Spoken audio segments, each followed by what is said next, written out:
Fuck that that. third.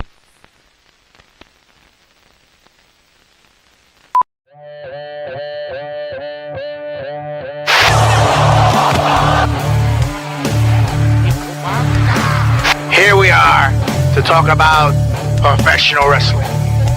Nobody knows the whole story, so I'll tell you. How about you, Jason? Oh, this is like a murder room. This is great. Lots of black sex magicians out there, right?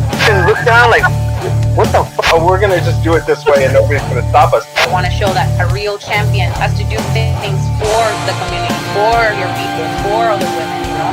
In this business, what you sell is emotions. If you manage to get people invested, you did it. That's rehearsed videotapes. It's time for another MMM show.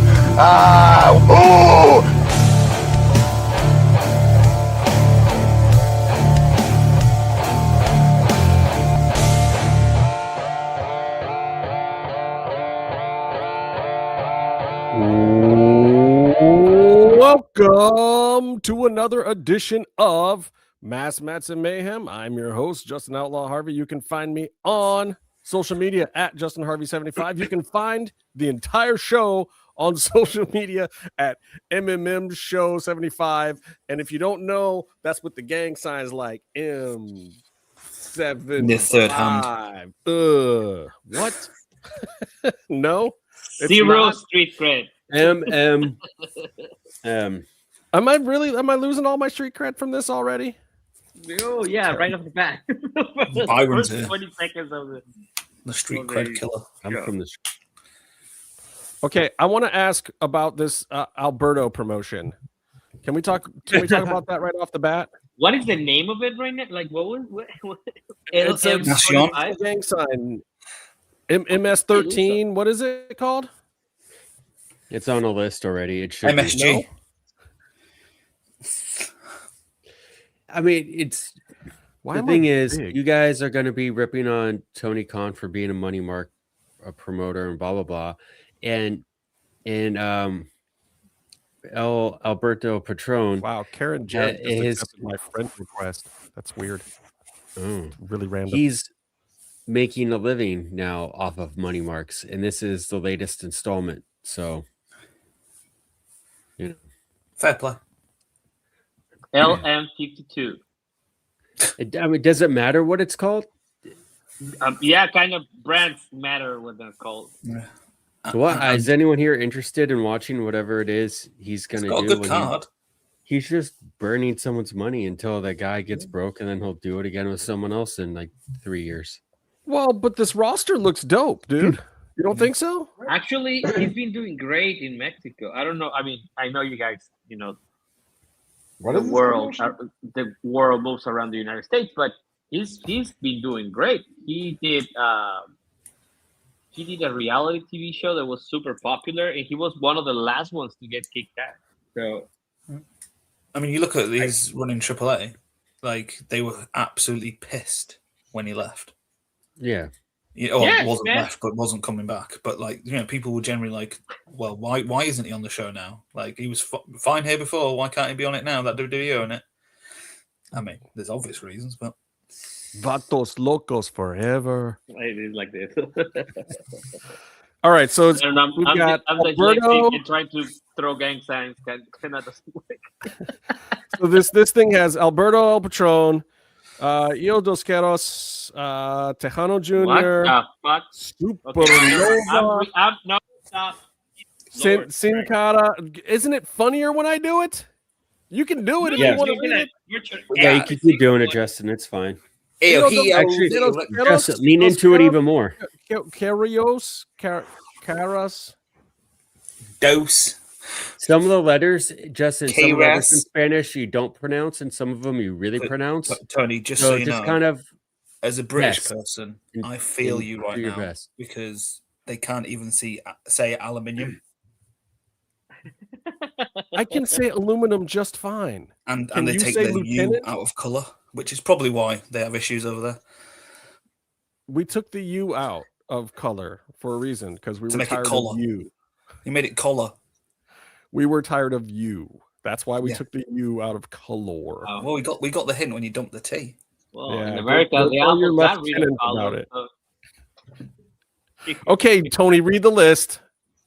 I refuse because I will get make fun of my ex. Anyways, Alberto el Patrón, hijo de dos caras, Tejano Jr., Supernova, Sin Cara. We gotta talk about what? Which Chessman. Sin Cara? Yeah, Dr. Wagner Jr., not to be confused with Hijo de Dr. Wagner Jr. These guys Hijo aren't de working anywhere else? I thought they already had jobs. Hijo del Silver King Jr., which technically is the same, but anyway, Wagner Fit. So it's not a, anyway. That's the one that's in shape.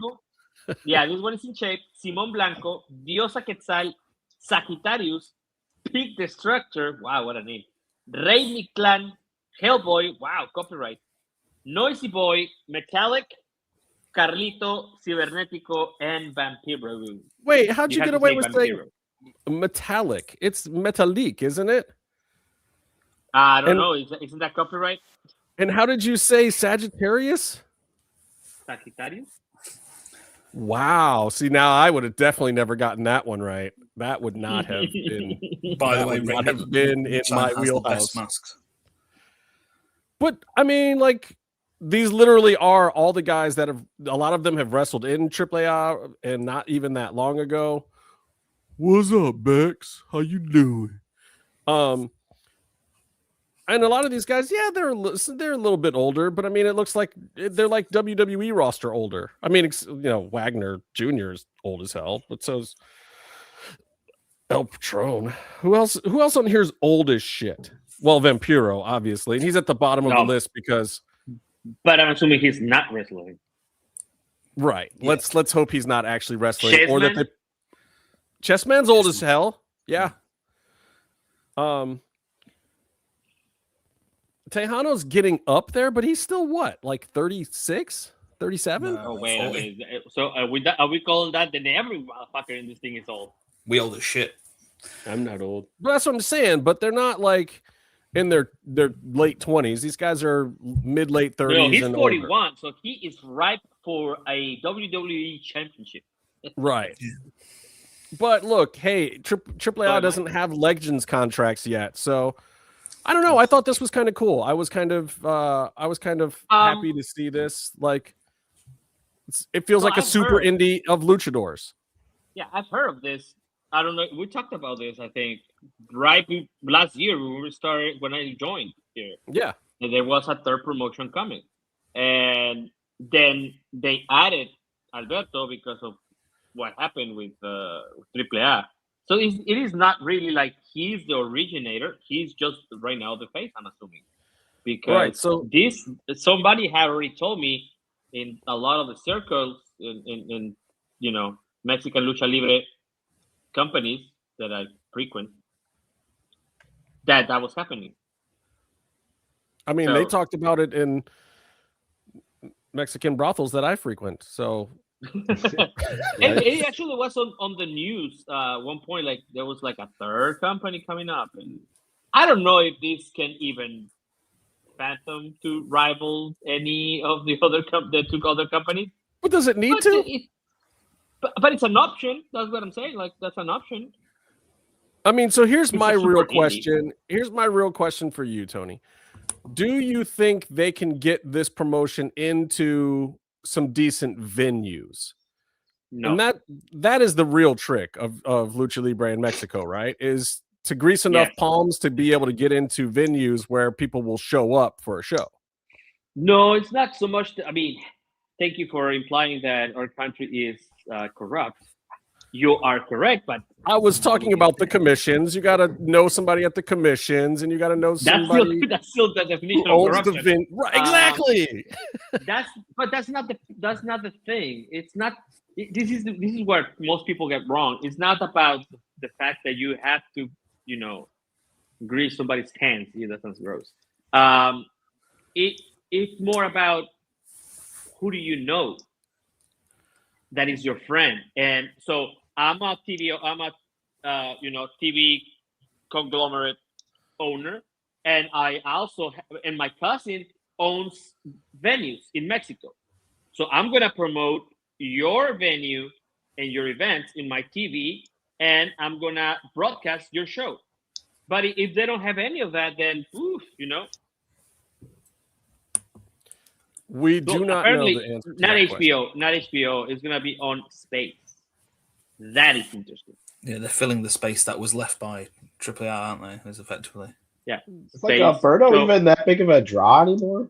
Like, yeah. In Mexico, yeah. He's massive. Yeah, well, I know he's got like a cult following, but I mean, like, he can throw a shirt at somebody and still get hired the next month where I am right now.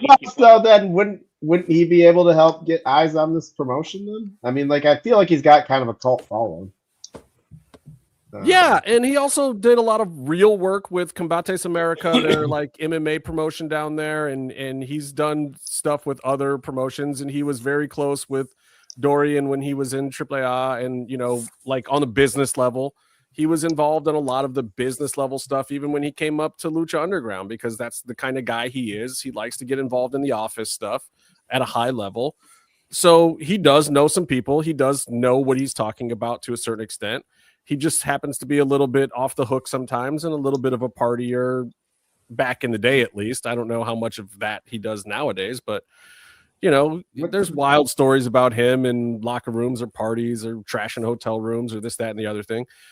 Like he's a back and forth guy. He's a bigger than life character. He is the Ric Flair of Mexico, like in so many ways. And that's why he's loved and hated by a lot of people, because he's got that gregarious personality that helps sell him as a wrestler, makes him entertaining as a wrestler, and also makes him a complete pain in the ass to deal with every now and then, like when he's getting in a fight with the audience or getting suspended by some commission. So biggest issue was he got into a fight.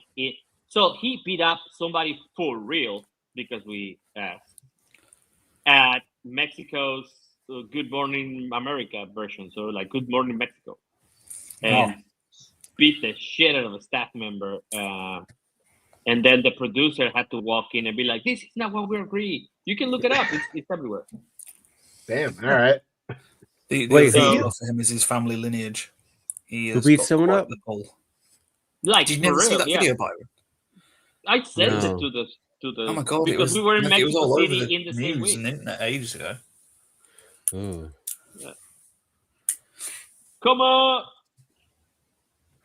Coma's going to swing through after. If I was going to have Coma swing through after our guest came through, because we can only really have 6 on the screen.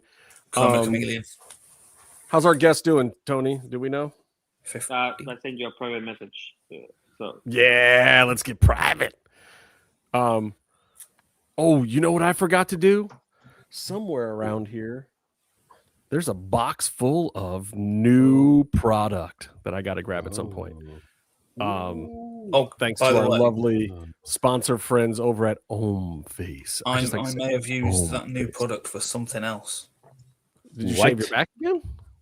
No. So, I'll tell you after when we've introduced the new product. Okay. We're not doing that yet. Whoop, whoop. I'll not spoil the surprise.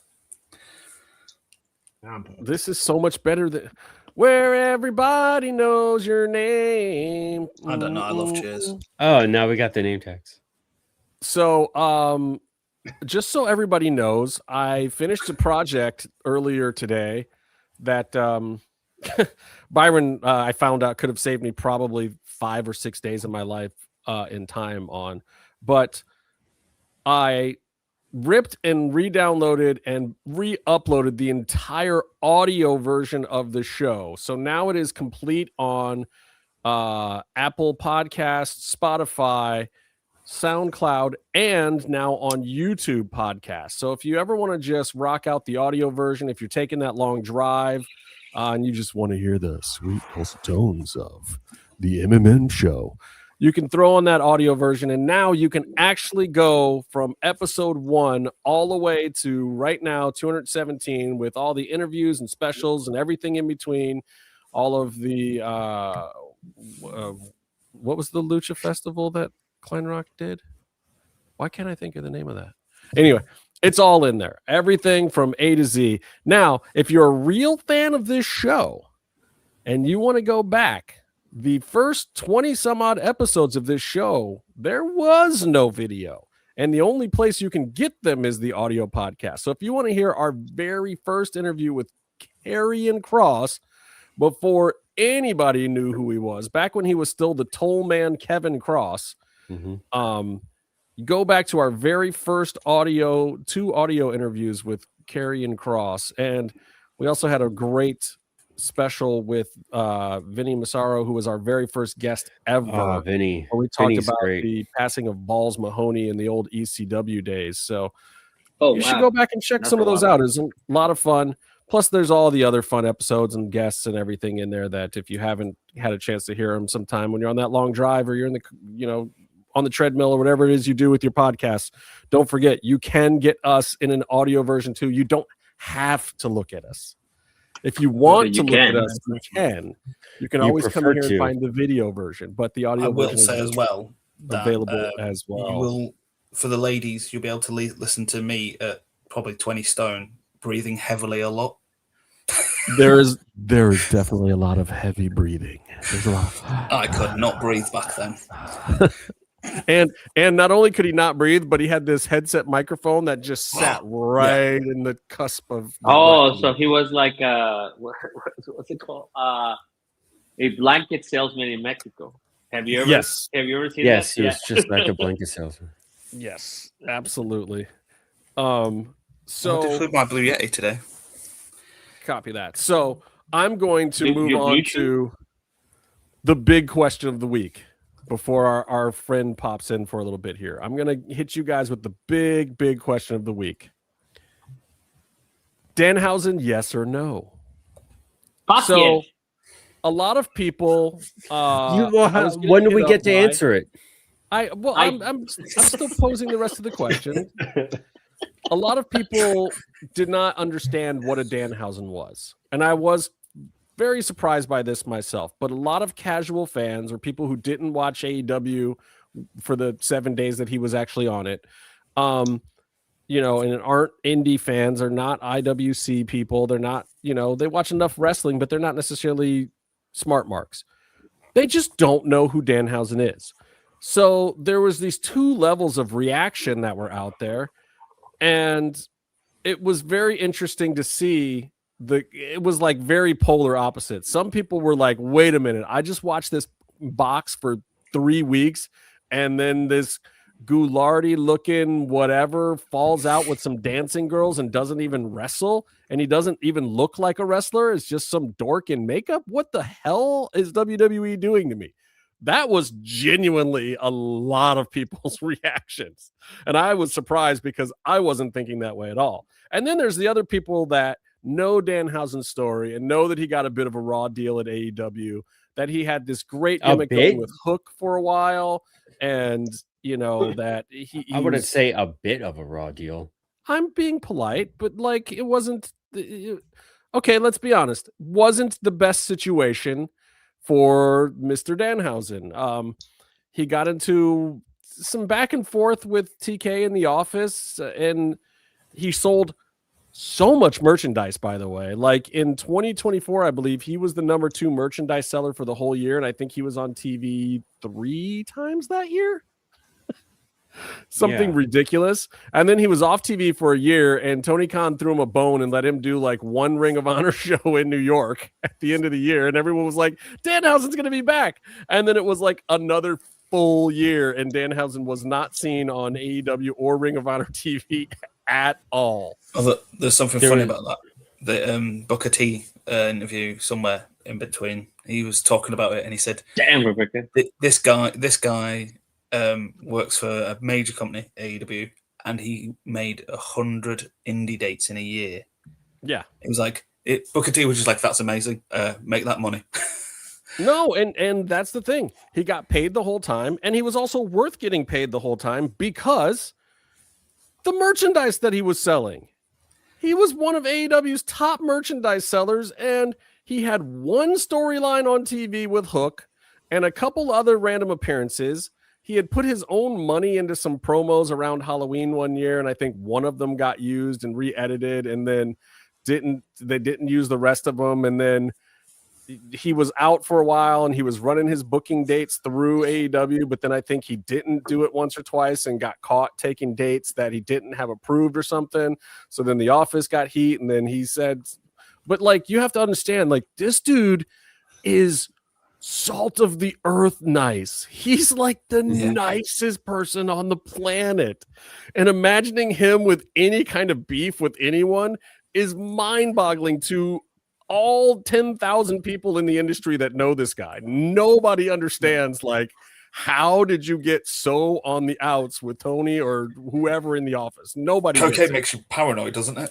I don't know. Well, I don't know.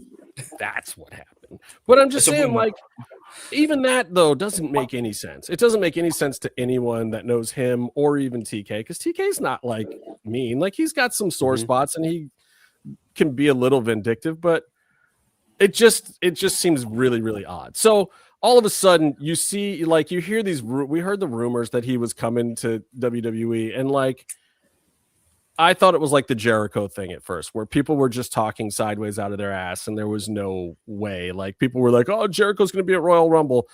But literally, I know that he had, you know, booked dates in Europe the same days, like, and the concert was never canceled. Like, Jericho was never, ever, ever going to show up at Royal Rumble. And every person who put that rumor out there was just wishful thinking from them. Was never a chance, never a possibility.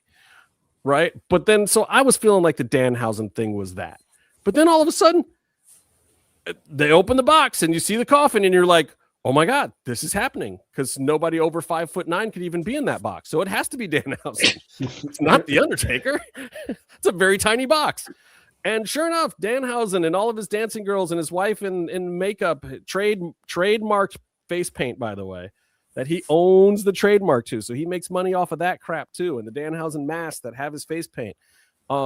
He's a merchandising machine. Out comes Danhausen. So we all popped when we were doing the watch along, and you can see our reaction videos up right now on our Instagram. Oh, watch party now from now on. Yeah, watch party, not a watch along. We've been corrected by my evil children.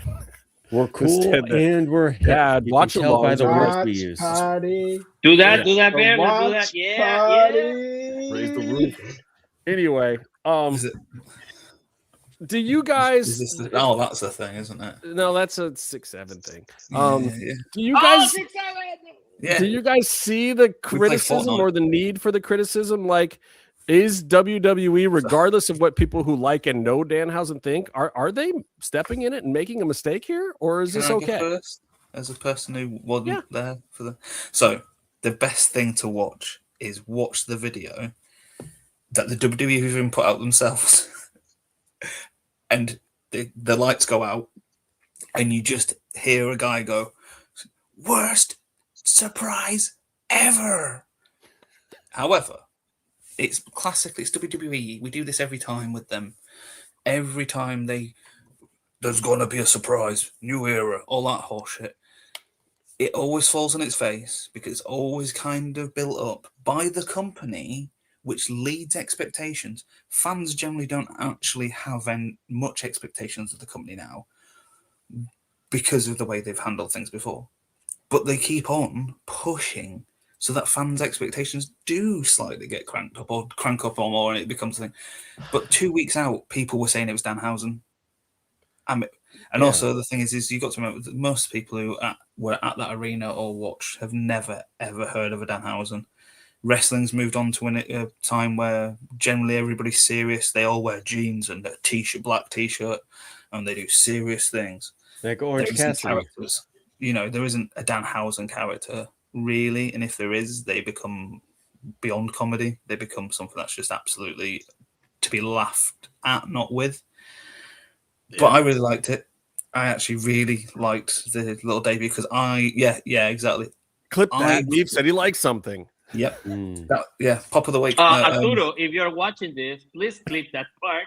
Play it at the. We're already doing Pop of the Week. No, I'm just saying. No. I was just. I have a drop. Generally, I like that whole. I'm in proper early 90s. Like, all right, I do have to defend this, and then we're going to bring our guest in. But I got to defend WWE in one aspect of this Danhausen thing, which is they put the crate into the same time slot where you would have normally seen a 24/7 bit. They even had R-Truth in one of the bits. Like, it was pretty much set up as like, hey, this is a comic relief thing, and the way that Pierce and Nick Aldis were playing with the crate and sending it back and forth to each other was kind of a comedy bit. Like, there should have been no expectation for this to be a big, serious thing. It wasn't like the masked guy that was coming out and causing conflict in big title spots or big matches with big names. Which masked guy? Like There's getting more in the than back one. that people were ribbing on. So I got to give WWE a little bit of a pass. If people had expectations beyond a comedy spot, it might be on them and not the E. And the thing is the next night on Raw, or not next night, but on Raw, look what they did with the character.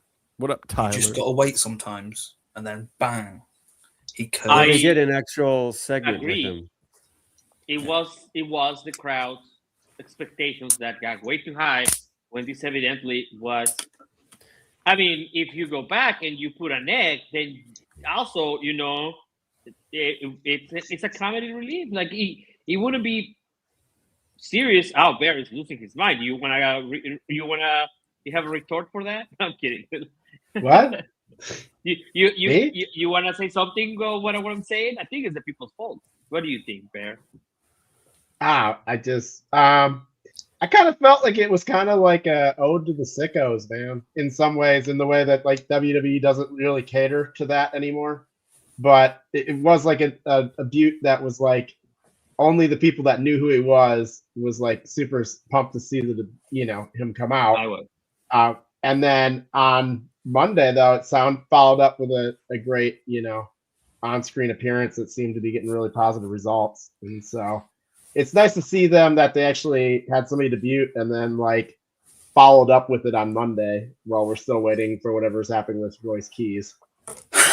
I think we know exactly what's happening with Royce Keys. We're getting his sob story. We're getting his Poe Black child moment through the eyes of Stephanie McMahon, of all things. Like, it feels icky. It feels icky. Yeah, it's getting me, weird. Being black. Does it feel like exploitative? Yeah, it feels like they're exploiting him. But look, we'll get back to it because I want to bring the man in. We got a very what's special that movie where guest. Sandra Bullock saves black people? What's that movie? No. The Blind Side. The Blind Side. The Blind Side. Let's They're move gonna on. blindside Stephanie Willie Hobbs. McMahon That's is horrible. Sandra Bullock in the Royce Side. They're going to try that, and they're going to make Django Unchained. That was a good movie, man. Came front on Django. Anyway, listen, we got to bring in this guy. Here's how I'm going to describe this next guest. There have been times when I walk into an indie show. I don't necessarily know who's on the card. Sometimes I just like to go to a show. Maybe I hit an AIW. Maybe I was hitting Mav Pro out west. Maybe it's, just something random during WrestleCon week at WrestleMania or whatever. But then you get in and you're like, you come through the back and you're like, hey, what's up? You're talking to some people you know. Then you look down and you're like, hey, man, who you got on the show? So I went to one of Sam, I think it was one of Sammy Callahan's shows or something. And I'm like, dude, who you got on the show today? You go down the door and it's like, oh shit, okay, Masha Slamovich, that's dope.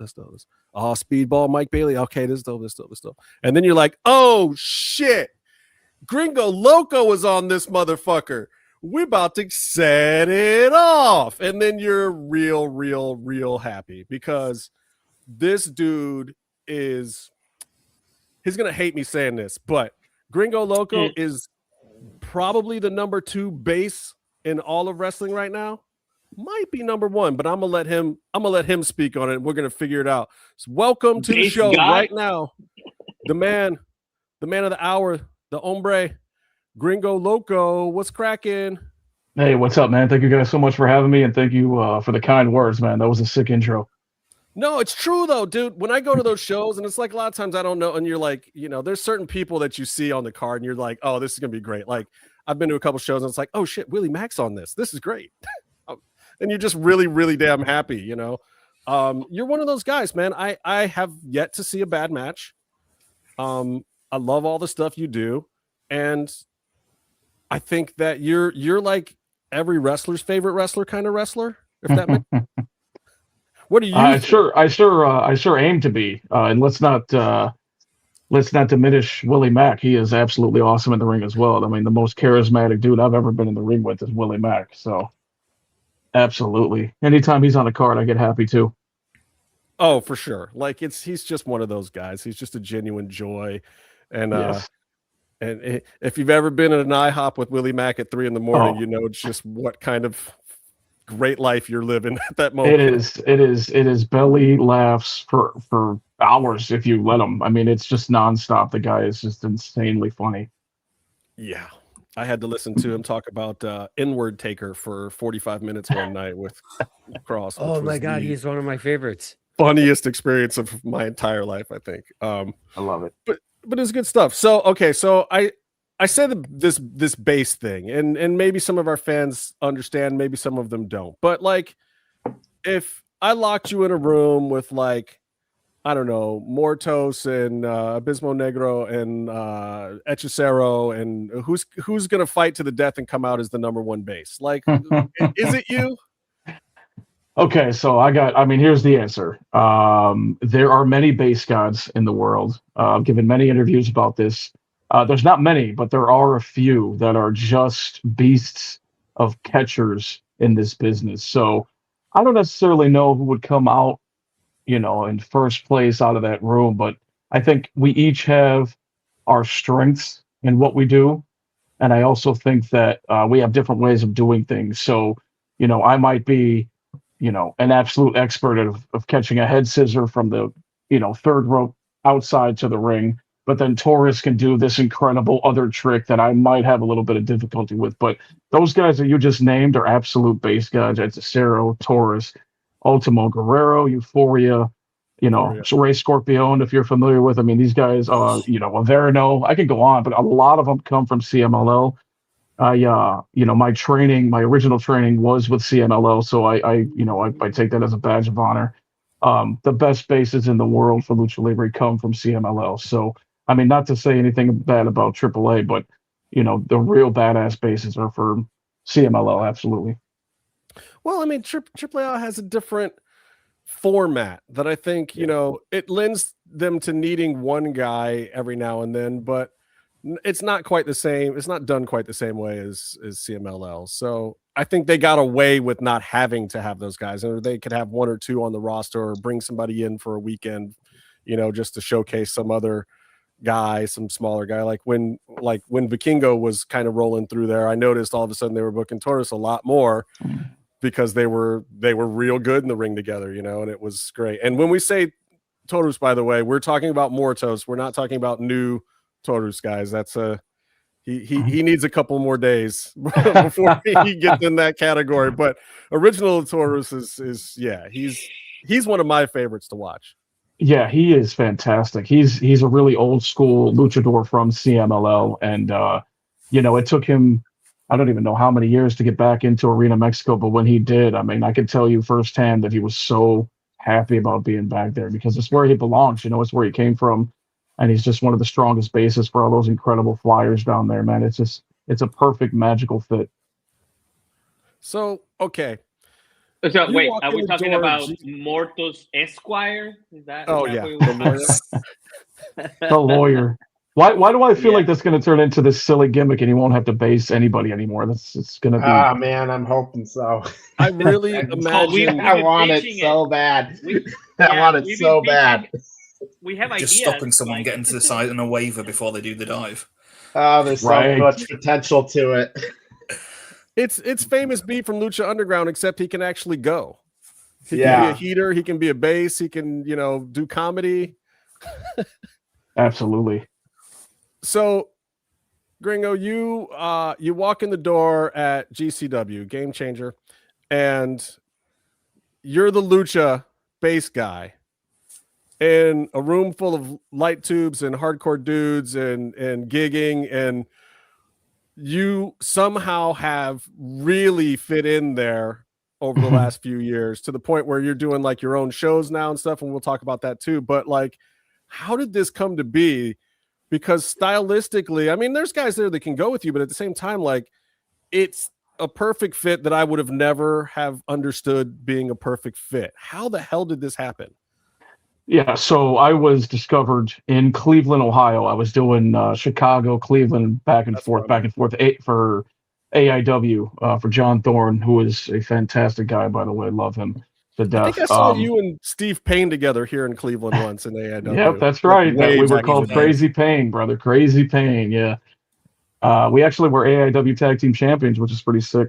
And so, yeah, back and forth, man, round trip, 12 hours, driving, no hotel, just struggling. And Brett Lauderdale comes out of nowhere and says, I need you on my shows. And I'm like, yeah, sure, whatever, cool, whatever, where is it? He's like, I got a big show coming up in New Orleans. And I'm like, in my head, I'm like, I'm not driving to New Orleans. I just know it's not going to happen. So I kind of gave him the wave off of like, yeah, man, for sure, we'll work it out. And, rest in peace to Marcus Crane. He was the one that looked at me and he was like, bro, he just offered you Spring Break. This is the show that you cannot miss. And I said, okay, well, I will fly myself down there and take your word for it. And, I don't know if you remember, but Spring Break 2, currently as it stands, is their highest drawing Spring Break of all time. It's about 2,400. I think he just posted that stat a couple of days ago. So I came in, not really known. I had the slightest buzz of whatever independent wrestler. I was in an unannounced 6-man tag with Teddy Hart, DJ Z, Tony Deppen, Eli Everfly, KTB, and I think there was one other person in there. Not sure. Came in as an unknown. I pretty much showed out, had a really decent showing that night. I think that I showed the people enough basing and flying and catching that the people were like, oh, who is that? Let's bring him back. And, you mentioned about the hardcore and blood and gigging and all that. My next call to get into that GCW locker room again was in Chicago, and it was one of the NGIs, which is where all the craziness comes together and all of these contraptions. And I was just walking around looking at some of this stuff saying, wow, I don't know how this is going to go. I'm not part of that. I'm a normal match with I think PCO was in it and Deppen. It was a normal match, but everything else around me was like, I hope this isn't leading me down this path. Cause a lot of this stuff I'm looking at is scary. It was like a bat with real nails and just so many fork boards and half can doors. I'm just like, man, I don't know. Well, let's just see, GCW, I knew every time that I had worked GCW until that point, it was a really fun experience. And the fans were just, rabid. And I loved it. And I was like, man, I want to stay here. This is way cooler than what I was doing before. AIW was cool. It was a pressure box. But GCW was a whole different animal, man. I mean, the people just understood. And especially that show that I did in Chicago, the people knew me a little more there. So I think that's where the spark happened with the gasoline, where it was that was seen on the stream, whatever streaming we were doing back then. And then they were like, it kind of caught fire. They're like, oh, this guy's kind of good, and I had to, scratch and claw my way out of the scrambles and kind of get a little more respect from the locker room. And, at the end of the day, what ended up happening is it's like, okay, you're very good. What's your strengths? Who do you want to work? And I would just name all these people, mostly luchadors. And that's pretty much how it happened, man. I just got put in there with, really good wrestlers, and I became better by doing that. And here we are, present day. It's freaking amazing. I want to let the boys get into Meefloaf. You look like you were about to say something. Get in there. Oh, no. Get in there, I remember AEW was really, really super popular. Penta and Phoenix ran through there. Ciampa, Gargano, all those guys back in the day. And my friend Dave goes to a lot of the Chicago shows, and I think you and Aero Boy are his favorite guys. But yeah, he's always out in Chicago. So I kind of first saw you via Dave. And did you manage to get to WXW in Germany? It's my favorite place to work in the world, bro. It is incredible at WXW, bro. Yeah, that's just I've never managed to get across, but a couple of guys that I go to watch wrestling within the UK, they go out religiously. They'll go to 20 of their shows a year because the guys. Yeah, I had the privilege of doing their 16 karat tournament, and incredible experience. Probably the best experience I've had in wrestling. These fans are incredibly intelligent, incredibly nice. They buy all the merch. They just love the shit out of you if you're a good wrestler, and that's all they bring over to WXW is good wrestlers. So happy fans, happy wrestlers, happy locker room. You can't get better than that. Our Australian guys want to know if you've ever wrestled down under. Yeah, so GCW had a tour there, I want to say 2 years ago. I wrestled the Kingo in Sydney, Australia, one-on-one, and it was incredible. We did Brisbane, and we also did Melbourne, Sydney, and Brisbane. Those were the three. Yeah, it was. Australia is incredibly beautiful, man. Highly recommend if you've never been. I have to go now because we have several viewers and even a co-host, Comatose, who will probably swing through in a little bit, who's from down there, and it just sounds wonderful. I'm not allowed to go there. Meefloaf can never go there. He's from Falmouth, England, and he said some things about Australians on this show that might preclude him from surviving a trip to Australia. I drink Foster's to wind them up. That's let me ask you this: how much have you wrestled in Mexico? Because you seem like a second son of Mexico at this point, and Gringo Loco, as the name aside, all jokes aside, man, you are real lucha libre. You are a luchador for real. Thank you. Thank you for the confirmation. People should not get it twisted even a little bit. I've been working on hoping you saying that for 23 years. So I'm glad that you're recognizing it. And it's not just, a goofy name. Somebody who's a casual fan that sees that name is going to automatically think goofy, but guaranteed if they see the show, they'll come out believing like, wow, that guy was really good. But, Mexico and Mexico City in general and Guadalajara, huge chapter in my wrestling life. I went down there to train, back and forth training, ran out of money, would come back, make some more money, go back down there and train as much as I could. It was a very bumpy road. But they always welcomed me with open arms. And I did a full stint of 2 years down there. And I did IWRG, which a lot of people are now familiar with. When I was down there, nobody knew what that was except for a handful of smart marks. But did 2 years down there, was a trios champion. I did a lot of bloody matches with, rest in peace, Black Terry, fantastic teacher. He was the one that kind of, I don't know if you've seen my bloody matches and stuff, but he is definitely the inspiration to like the rabid, crazy, off the cuff Gringo Loco when he gets hardcore. That's the guy who made that happen. So yeah, 2 year stint down there, just training probably 2 or 3 times a week and just getting as many reps as I could wherever. If it was a Mexican festival in the hot sun with a vinyl canvas, I'm there. Let's burn my back. Let's get this rep. Let's get better at basing. And I started working with the man known as Bushi, who was in New Japan now. I think he jumped. And he was the one that kind of made me kind of pursue basing as like a job. He would call all this stuff, and he wasn't the lightest guy. He would call like the Mystico head scissor where you jump on the second rope, turn around and land and then go. And he would always call it with me. And I said, why do you always call this with me? And he says, in Spanish, he says, it's always for sure with you, siempre seguro.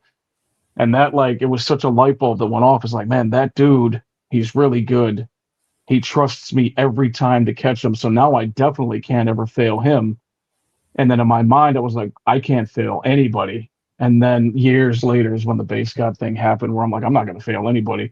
And I wanted people to like try to beat the base with things like in training or in an actual show. And it just never happened. I was like, oh man. And it was me and DJ Z talking on a couch one night. And I was looking at Guerrero work, Ultimo Guerrero down in CMLL. I was like, man, dude, that guy never drops anybody. He's like a god of base. And he looks at me, he's like, you ever dropped anybody? And I was like, not severely, definitely not on purpose. He goes, then you're a base god. And I was like, wow, that has a ring to it. He's like, you should run with that, dude, see what happens.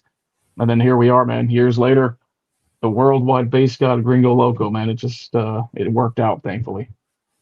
I mean, it really is an art form, and a lot of people, like, they don't get it. They watch Lucha Libre, and then they want to see the guy doing the tornado. It's like, never mind the guy that's making sure that guy doesn't, land face first on a steel chair in the front row. That's right. And also there's a trick to making the other guy look spectacular and still getting your shit in, which is what I like about you as a base. Like even Taurus is like, he had trouble for a while finding good ways to get impressive stuff off himself, so he didn't just look like a guy who was standing around to catch people, because that's too obvious too. But you definitely get your shit in. So like, what is the balance in being that base guy, but also still, having some flash and being impressive out there? You know what? It's so incredible that you mentioned Taurus with what you just said right after that. So for years, I was in my mind thinking, this is my role in this business. I'm going to catch people. I'm going to arrive to shows for the guys that I'm going to be catching. I'm going to Laredo Kid used to call me Santa Claus because I would come with a bag full of gifts and awesome things that I could base for the talent that I was in the ring with that night. He would always say, "And what about you? And what about you?" I was like, I don't need it, you know. So there was one night in Chicago, and Torres knew this about me. I always used to tell him like, "Oh, you know, I have this for Laredo, I have this for this guy." And he asked me, he was like, you know, Gringo, what about you? And I was like, you know, I'll just do a couple things. He was like, why don't you just try this for one night? And I said, what are you saying? He goes, why don't you get your stuff in first in the very beginning of the match, and then you help everybody else. And just tell me if you feel any different at the end of the match, right? So I get in there, I do my stuff, I do a split leg moonsault. We're in Chicago too, which makes it a huge difference in the reaction. And I mean, if that didn't change my career for the better, when you just said, you know, you get your shit in, it is absolutely because of Mortos, because of what he told me that night, because I started worrying about what, you know, how I'm going to look and be perceived in the fans' eyes as a wrestler. You know, I'm not just the guy catching now. I can also do many things. And I was always able to do many things in training, but I just never thought to do them at shows. And then, you know, he kind of gave me the confidence to do everything on every show while still helping out as much as I can or as much as they want. And I mean, that's really where I'm at in my career now. Like, I can absolutely help you with anything that you want to do crazy, but I also will be seen as a great wrestler at the end of the night. Smart. Byron, I don't want to leave you hanging, brother B. You want to get anything in there? Speaking of getting your shit in.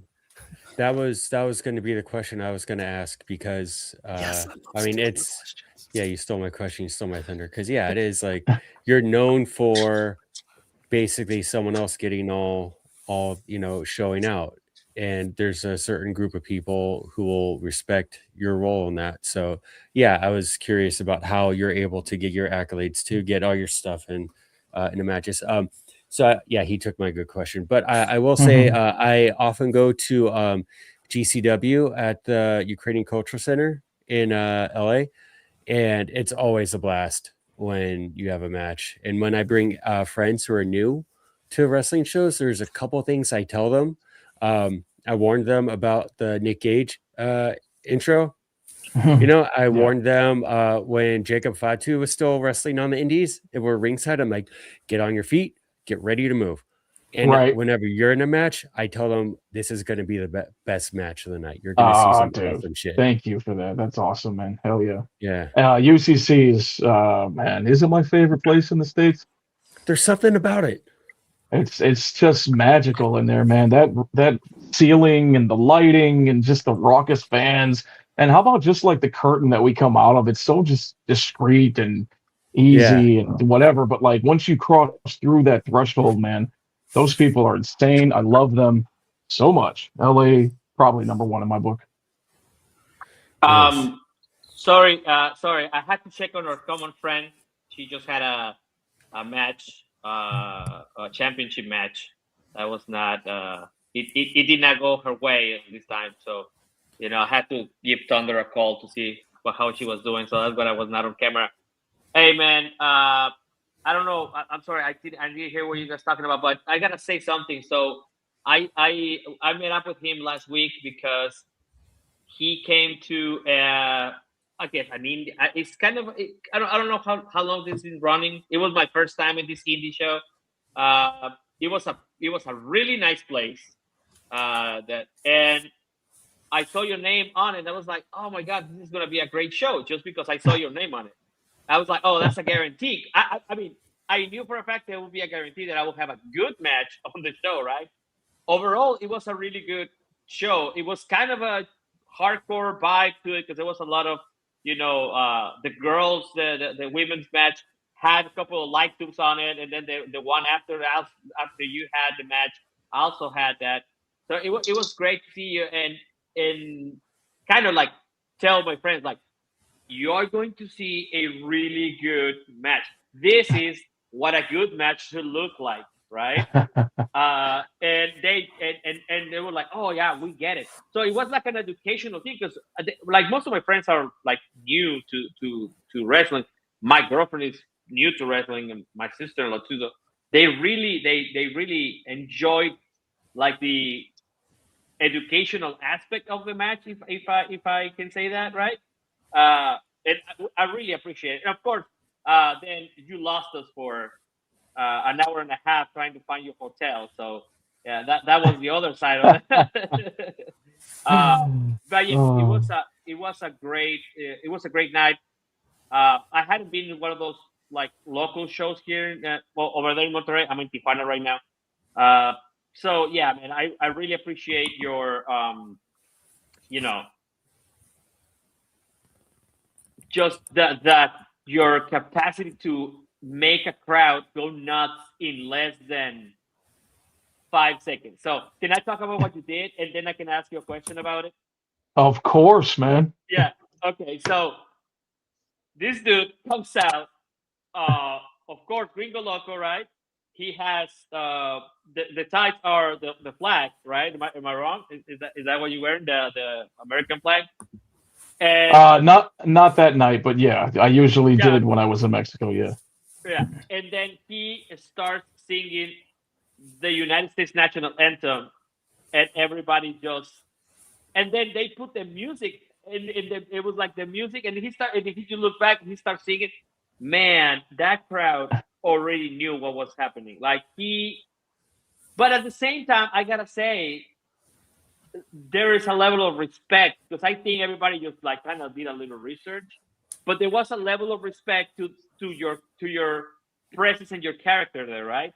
Because I think it was an educated crowd that was there at the time, right? So I got to ask you, how do you feel about that, right? And at the same time, how do you feel playing a heel in Mexico, man? Because like I don't want to ruin it for you, right? Like I don't want to ruin your gimmick or whatever. But you speak Spanish better than a lot of Mexican people that I know. You know what I'm saying? That live over there.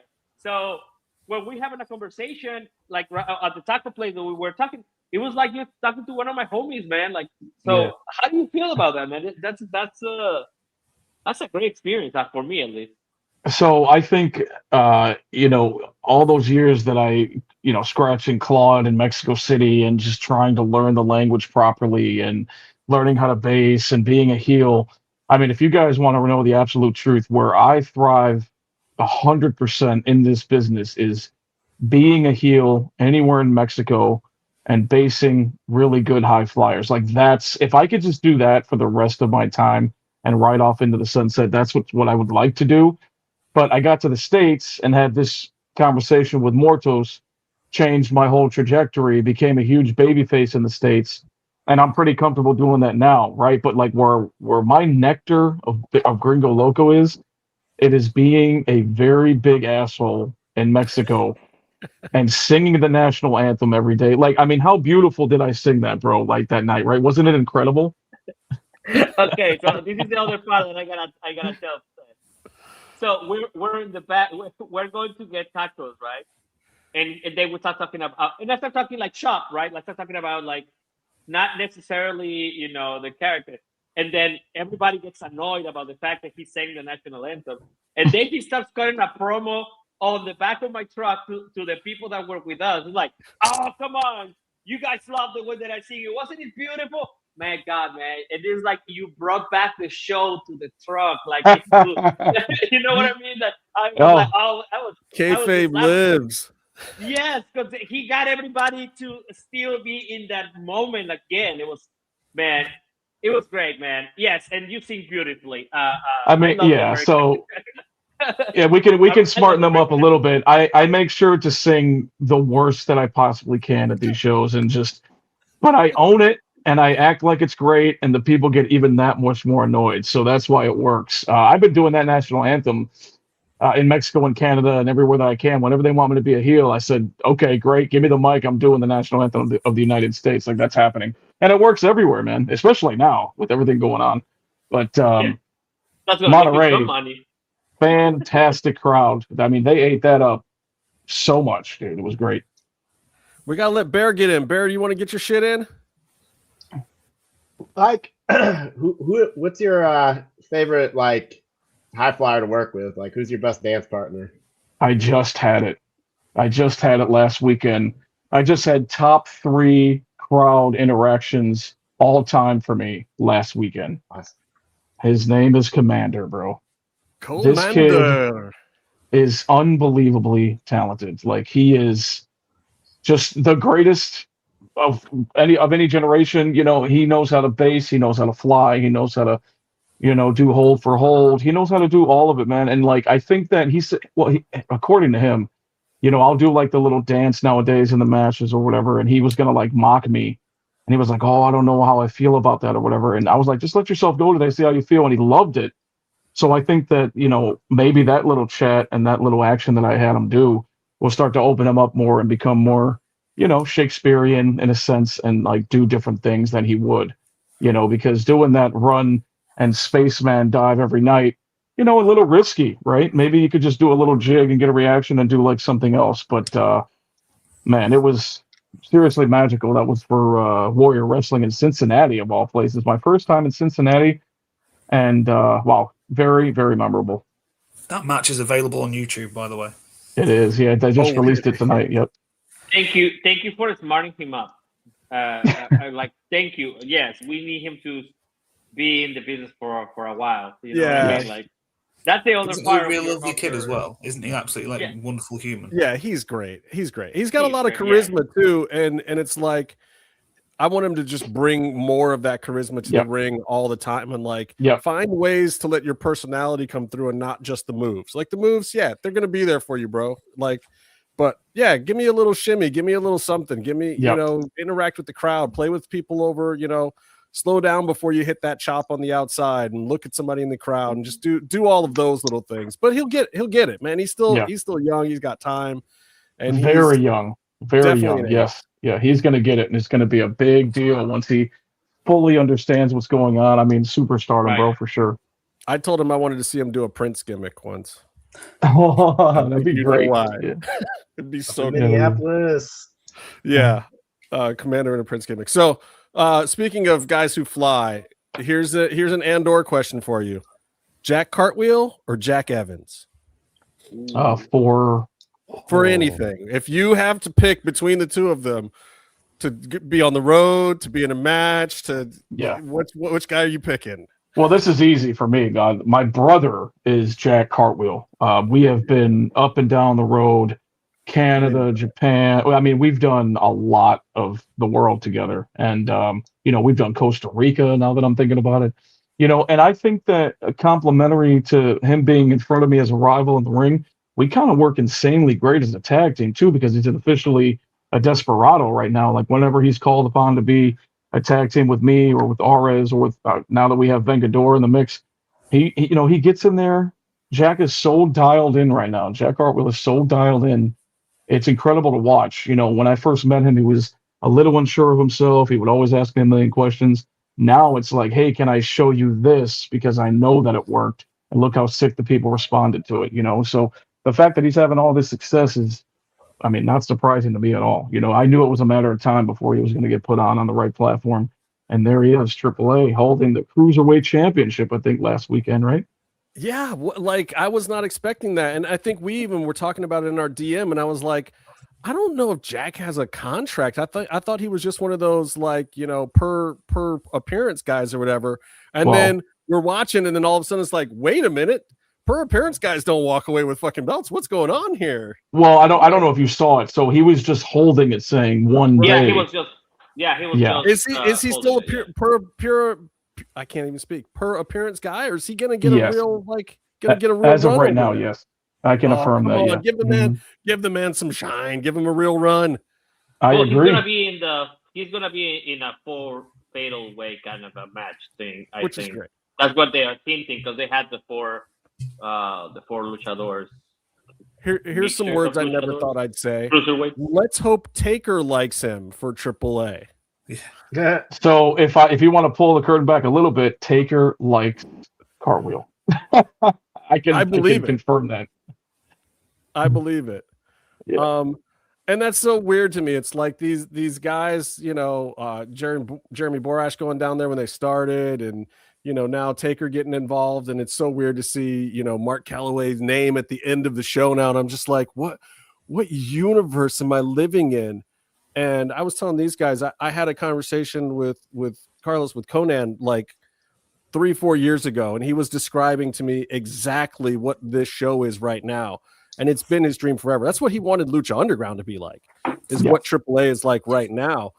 And it was crazy. I won't lie. I absolutely thought he was batshit. I was like, bro, that'll never happen. And at the time he was saying, well, we were talking to Vince and this, that, and the other thing. And I'm telling you, it's going to happen one of these days. And Dorian's working on this and this.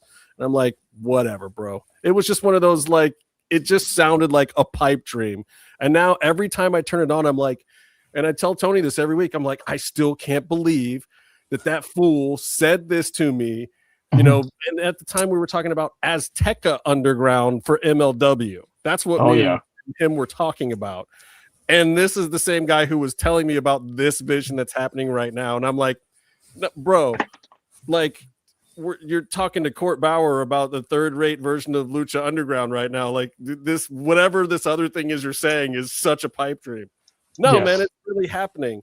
Like, and we're getting a lot more CMLL now through AEW and whatnot. Like, and you know, I know smart marks in the middle of nowhere that know about the Crash and other Lucha Libre stuff. Like, how is it for you being this, you know, American guy who has been in Lucha Libre for a while now, seeing this kind of new renaissance of Lucha Libre?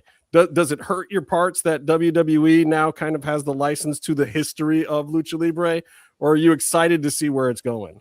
No, I'm excited, man. I think that those CMLL guys and AAA guys had so much talent throughout all of these years that it was only a matter of time until that cream rose to the top. I think that especially CMLL, in my opinion, like some of those moves and things that they do, the theatrics and just everything that's involved with that show, you can't contain that forever. Like somebody is going to see that and no, we need to take that to the States and we need to absolutely explode it on the right television platform. And then, you know, Tony Khan loves that style. So like, he's going to grab it, and he did. And he's doing shows in Arena Mexico, which is never, you know, that was never the norm. You know, you could never just go into Arena Mexico and do a show.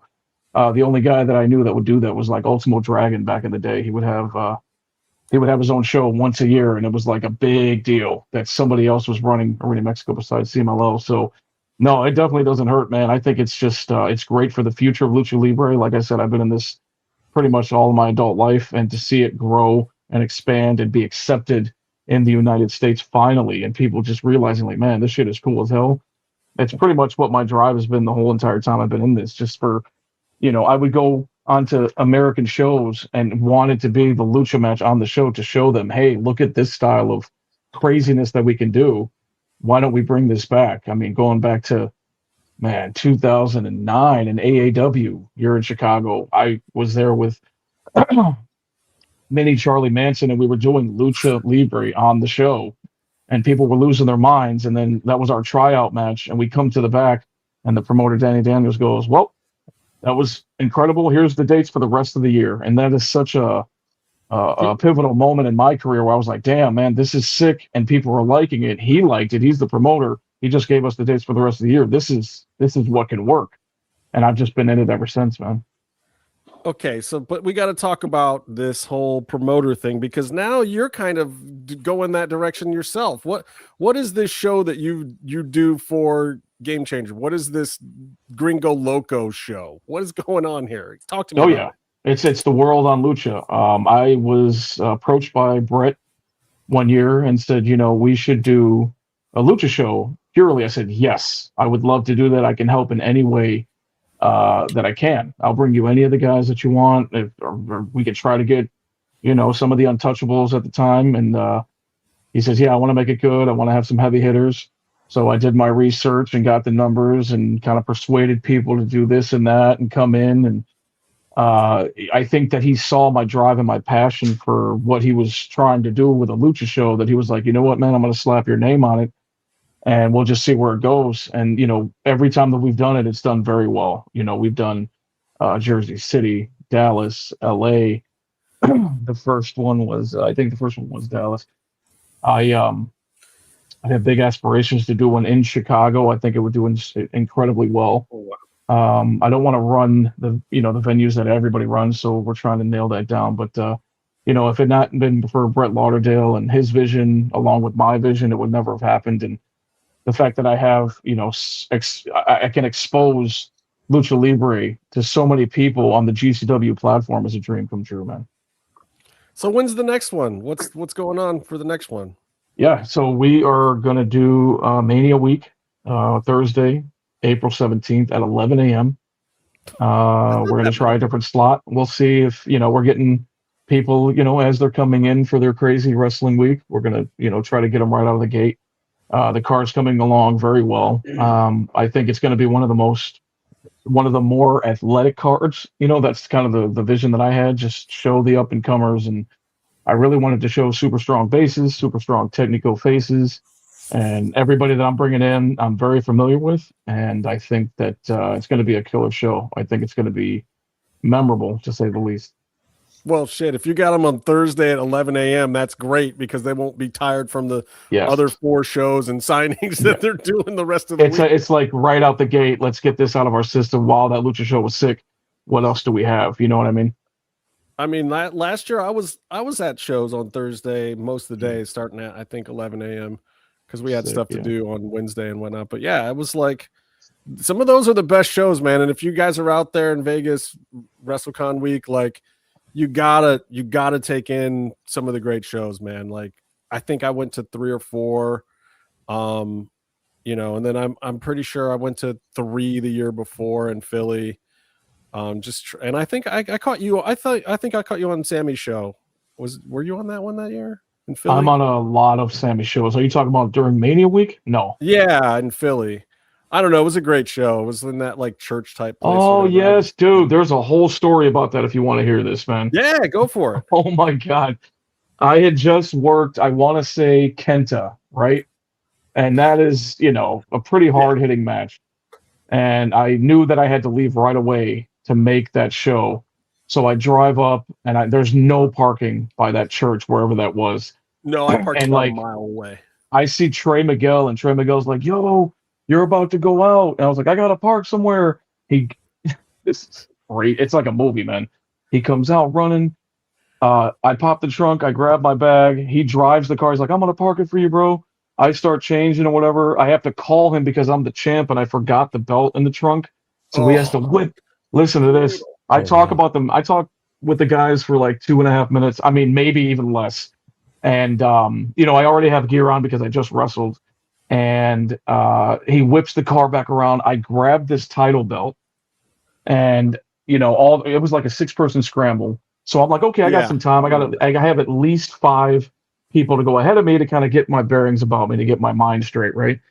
Tell me why, for whatever reason, for the first time in the history of wrestling, me as the champion, he goes out first. So I literally went from the car to 2 minutes of barely talking about anything to grabbing this belt. Whose idea was that? Was that Sammy pushed you out? I have no idea. I think it had to have been a rib, dude. But like, oh, that's great.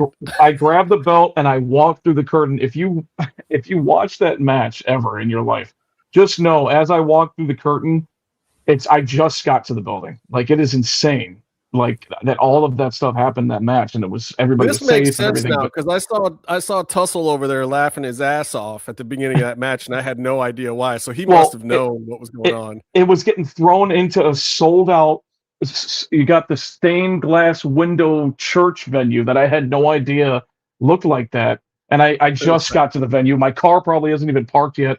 I just grabbed the belt 2 seconds ago, and then here we are. That's truly movie shit, man. Incredible.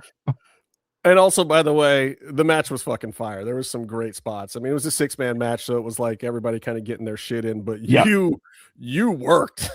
You had to work all those boys, and I don't know if you laid any of that shit out, but I'm pretty sure you were calling most of that match, and it was trying to. Mania week is always just a blur, man. But that specifically might have been a blur. But I remember saying, how is this happening that my music is playing and I'm going before all of you guys? How does this? Sammy must have looked and been like, play his music, let's see what happens, Right. Probably. He gotcha. Okay, so I have to ask you this. A lot of times I start with this question. I can't hear you. Hold on. Is your mic off? I'm still on. No. Can you hear me though? No, he cannot hear anymore. It's probably his head. Damn, I can't hear y'all. Oh That's no. probably. Oh, I hear somebody. Whoever said, "Oh no." Oh, that was me. Yeah, I can hear you. I can't hear anybody else though. You cannot hear Guys, me? Well, Guys, I fix your microphones. Byron, What? just ask him the final question. I heard what? All right, Oh, I'm Justin. on here. What the heck? Justin, what's the final question? What is his legacy going I to see be? his lips moving. I can't hear him though. We would Can you like guys to hear him? know. Yes. Yeah. So the last question is, what would you like your legacy to be? Oh man, legacy, bro. Wow, what a question. Thank you. I would say one of the greatest American true luchadors and one of the greatest bases of all time. I mean, that's the answer that came to my head. And a true love and passion for Lucha Libre. Like that guy really loved it and really went after it. But I don't know if you can hear me. Can you hear me right now? Yeah, you guys No? got to fill me in. Whoever's talking, I can't hear him. Oh, He can't hear Tony's you. asking. Tony's asking if you can hear him. Okay. Tony, I think Nope. it's a no. That's a great Okay, answer. so What else can do you guys you- want to can say? can you ask him? I don't know why this happened. Yeah. Well, But, so probably that something you was did. yeah, that was a question that I had for him. If Tony said can he had either- the same question. Yeah, no, like if he had Same if he question. had- What's the legacy? Yeah. No, like what my question is, what does he think? Like if he thinks of himself as a luchador more than a pro wrestler? That was my question. Tony's question when is a little talking more about- specific. He wants to know if you think yourself as a luchador more than a professional wrestler. Isn't it the same? Is it? I mean, I think luchadors are professional wrestlers, but we're just experts in the art of lucha libre. I think isn't that the idea? I think. I don't know. I hope so. I think of myself as I think myself as a luchador. Yes, I will say that. Okay. All right. That Anyone What yeah, else? happened to the mic? I feel bad. How come you don't guys know. don't work? I don't heard know. two of y'all. Justin, go out and back in. Maybe that'll. I will do the Mine same. working since I left. Yeah, mine working. I heard just now. Okay, Oh, that's that's me. That's Meefloaf. Meefloaf. The British, the Brexican, as they call me. Brexican. Yeah, I heard that. Ah. Did you know? Sorry, I'm losing my voice, and I've said 10 things. Oh, you can- They Eat Like a Luchador cookbook. Are you familiar with? Are you in that book? Yes. Man, I hope so. That sounds sick. I want to be in a cookbook. Yeah.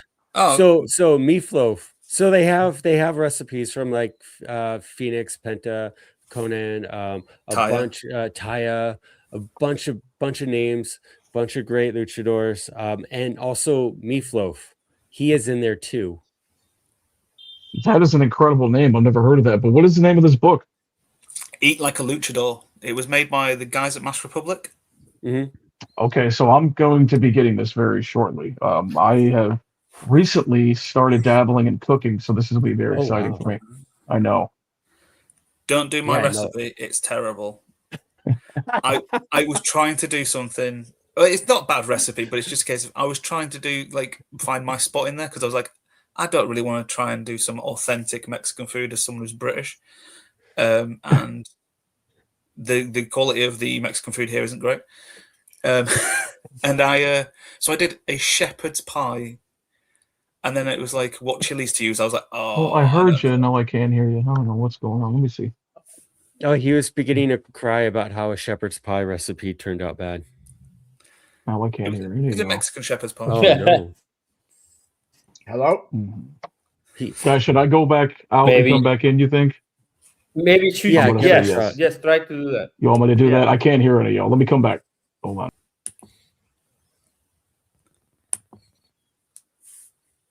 So what are you guys up to?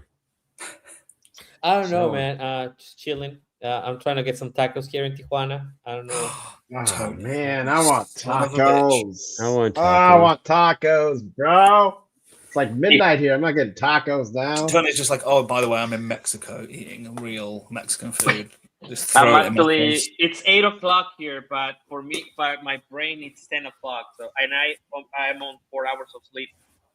So It's nearly 5 o'clock here, and I still want to eat tacos. I eat tacos for breakfast. I don't mind. Tacos all day, every day. Breakfast tacos. Okay. Tacos. Now can you hear us? Oh. Yes, thank you guys. Okay. Sorry about that. That's okay. Oh, all good. Okay, so if I can elaborate a little bit more, I know there's a lot of respect and different kind of nuance on like the risk on being a luchador, and the reason why I ask is yes, in fact, a wrestler, it's a luchador is a wrestler, but there is like this idea that there is like a separate entity, and it is for me because so being a Mexican national and growing up with Lucha Libre, I do see it as a different thing, especially CMLL, where it's like your foundation, right?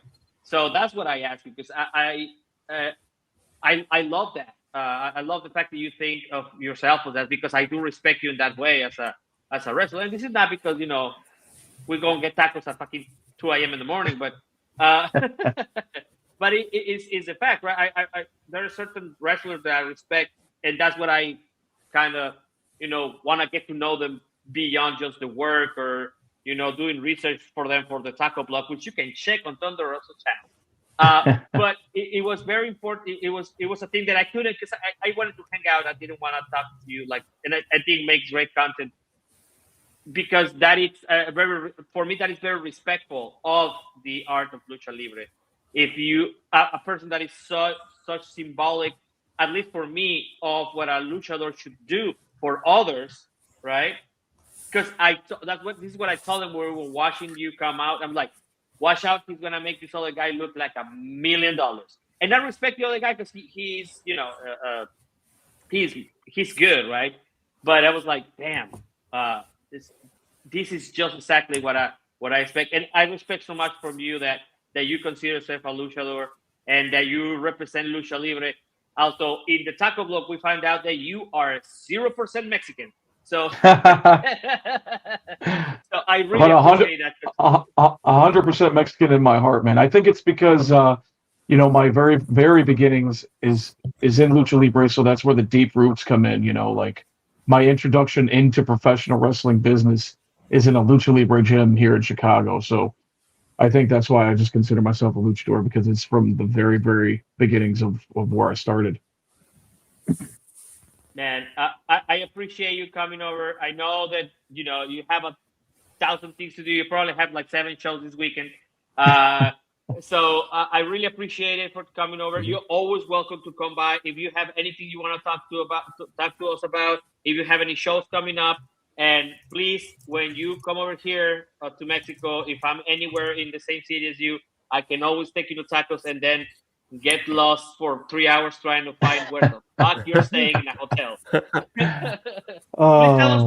Please tell us where they can buy the tickets for your show at GCW.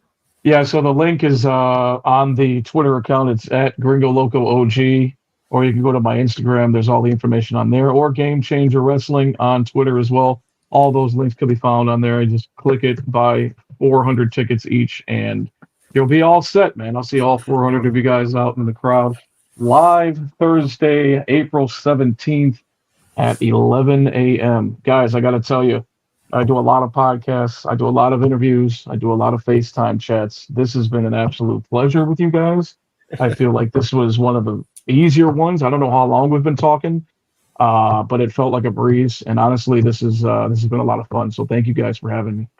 No, we appreciate you swinging through, man. And anytime you want to promote anything or just stop by and say hi, chop it up about anything like this is the place. And probably a little easier because I think all of us are fans of Lucha Libre. And, this started off as a Lucha Underground podcast, basically, back in the day. So we've always followed all of you guys. And, when I've been following you since the old AIW days, inadvertently, too. And it's just like you're just the guy that became one of my favorite wrestlers just because I kept running into you and seeing you at shows, and we know all the same people, and it's just very cool. So when Tony was like, yeah, Gringo wants to stop by, I was like, fuck yeah, please, absolutely. Yeah, tell him like, that's awesome. How soon can we do it? Like, let's make it happen. So I'm glad you got a chance to see what we're all about, and we're glad that some more people get to hear what you're all about. And if they don't check you out, they're the ones missing out, brother. Thank you guys so much, man. Again, you guys have a good rest of your evening, okay? Absolutely. Thank Take you. care, man. Cheers. Thank you, Gringo. How do I switch it back to? Yeah, look at that. Look at that action. Wait a minute, Byron. Why My are you in internet my died. corner? Oh no. I was excited. I was like going. There we go. Wait, is everybody in the right places now? Do we like this? Do we like? I Yeah. like Tony in the middle. Do I want Oh, Tony? in the does Tony anyone loves in being in the middle. does anyone in the chat have a question for Gringo? don't know. Oh Loco? wow! Now you ask. You are such a D. Oh, you are such a giant D. Oh man, I should have had asked my sooner. camera off and I was on the phone with my mom, and I forgot to get. Hold the fort down, Byron, because you seem to be really good at Yeah. that.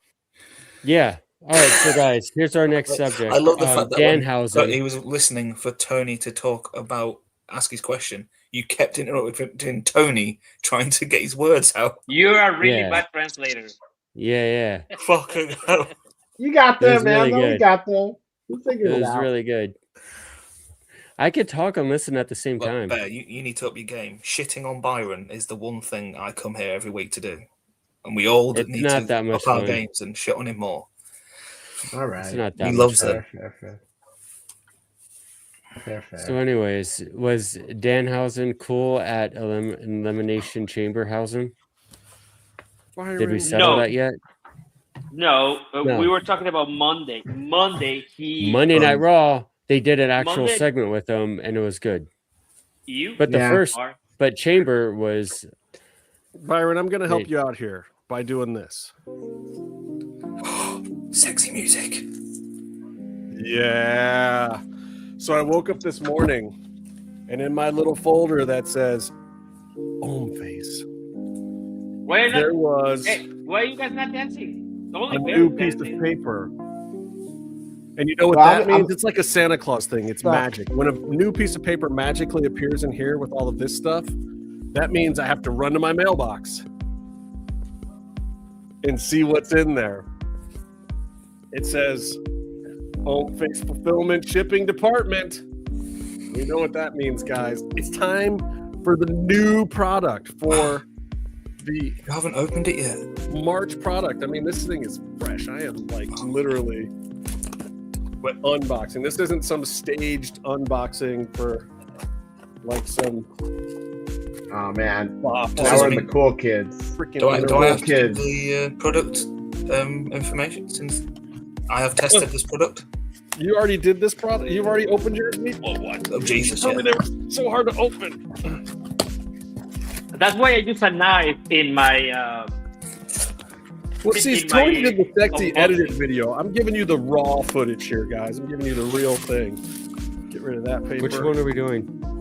It's a lovely card. I'll read that. Should I read the card first? My mother always gets mad at me at Christmas if I don't read the card before. Well, I the open card present. still need to the read the card card. tells you what the product is, and all the good stuff from. Oh, that's the read. You know what's in? You know what's in there? It's also the copy. Yeah. That's what they send me. They're like, we know that you have the sexy voice, and you're going to read all about the sexy product. Just to hurt you here, I got one as well. You got yours already? I got the read as well, and I was like, Oh, you got do the not read. want me Oh, so attempting you that. good? You can do the read this time then. No, I don't know You what need it to is. do the read. Put Read. some bass in your voice. What is this? This is a product I've never Beef. tried before. It's so good. The skin perfecting wash. Now I've only used the face wash. This is So body can I wash use it for on the my shower. butt, Byron? Yeah, So- you Right. especially use it for your butt. Always the body wash. Lather. Watch- Lather it. Please watch your butt. Lather Yeah. it. Justin, Oh, show come us, look, you're still show in us there. how it works. Come swing through, brother. We got an extra spot if you want to stop. I suffer terribly with my eczema, and I've been getting really bad on the back of my legs. And I use this, and I've only used it in the last, say, a week and a half, 2 weeks, like 3 times, and my skin has cleared up on my legs fantastically. And also, I will say, I did the And also. man thing. It's not recommended, or it's not in their list of things to do uses. I used it on my hair. I did Use it on your hair? No, I did the man thing of using body wash. I know, but it The made 3-in-1, baby. The 3-in-1. No, I know. No. That'll be another month. Just wait. No. Don't But I'm wash your just hair saying, for another month. when I did, it made my hair feel amazing. So imagine what it does for your skin. Makes it feel amazing. Is My Bear hair was drinking his? Yeah, it's fantastic. With alternative uses. But honestly, I did the Hydrates. thing. I couldn't find any shampoo, conditioner because I've run out, and I used it like those guys always do. Face. Woo. I love I this do have to song. ask Byron a question. I gotta Byron, always use do this you wash one. your feet? Do I wash my feet? I wash my If feet. not, Why? he'll come to your house and wash your feet for you like you're Jesus. You don't have to. All right, let me read this thing because I haven't read this yet. So this is what we call in the business a cold read, because I have no idea what this piece of paper says, but I'm going to read all of it right now because if I do, I get to keep this bottle of body wash. So I'm going to read this. Gotta earn my keep around here. Homeface offers the best-in-class skin, hair, and body care solutions for men. Powered by K-Beauty Technology, HF products are 100% vegan, Leaping Bunny certified cruelty-free, and crafted with clean, skin-friendly ingredients. For a limited time, add our promo code MMM20 to get 20% off plus free shipping. Elevate your grooming routine and experience the HF difference today. The featured product for March 2026 is the Skin Perfecting Body Wash. Retails at around $25, so think about what you're going to get with that 20% off there, guys. And don't forget, visit www.homeface.com, that H is silent, HOMMEFACE.com, to order yours. Product description, let's get into it. Perfect for acne-prone skin. My son's going to use this whole damn thing up. Say goodbye to body breakouts. Dude, if you're roiding, will this fix it, Byron? Can I do a cycle and use this stuff? This is great. Sorry. I think that's it comes from within. I don't know. I'm not a doctor. All right. Let me consider. We're not doctors. It doesn't say anything about that, by the way. They would not approve of me saying that. Say goodbye to body breakouts. Expertly formulated with high-impact ingredients that tackle common skin concerns and infused with bioactive ingredients to purify, smooth, and hydrate the skin for all skin types. Solutions for body acne and blemishes, dryness, acne-prone skin, dull, uneven skin, after sports workouts and outdoor activities, rough texture, and redness. The highlights of the product: free of sulfates and parabens, hypoallergenic, I can't even say that word, non-comedogenic. Wow, I did say that word. Non-stripping, large capacity, 100% vegan and natural, cruelty-free certified. The key ingredients: it clears, exfoliates, and moisturizes with salicylic, God, that's a tough word, acid, DHA. Goes into the pores to break down the oil and dead skin cells for fewer breakouts and reduces excess oil for smoother and clearer skin. Lactobionic acid, which is PHA, gently lifts off dead skin cells to make skin more smooth and even. See, there's like sciencey stuff in this stuff. Glycerin, I can say that one. Glycerin, skin softening, anti-aging, and humectant-rich ingredients that are gentle on sensitive skin. Wow. Bifidia ferment lysate, a probiotic that strengthens the microbiome to help reactive skin become less sensitive to environmental stressors. So this is why they send you copy, because I could never remember some of this stuff. How to use it. You lather a generous amount on a washcloth or a loofah. I just like to see the word loofah. It's like a Dr. Seuss looking word. You lather a good amount on a washcloth or a loofah and gently massage onto wet skin. Apply to areas where breakouts occur especially. Rinse thoroughly. Apply a sunscreen SPF 30 or above before sun exposure to protect your skin further. What does it do? Clears body breakouts with salicylic acid to penetrate the pores, breaking down oil and dead skin cells. The lactobionic acid and citric acid gently exfoliate the surface to reveal smooth and even skin. Collectively, the bioactive extracts nourish, replenish, and strengthen the skin barrier while locking in moisture to hydrate and protect natural skin biomes. That's a lot, but really what they're saying is You got that skin, you got that dry, crackly, pimply skins. This is your jam right here. It is genuinely fantastic. I like I said, my back of my legs have been absolutely like so bad and like red. And I So get you some. Go to homeface.com, use our code MMM20, 20% off plus the free shipping.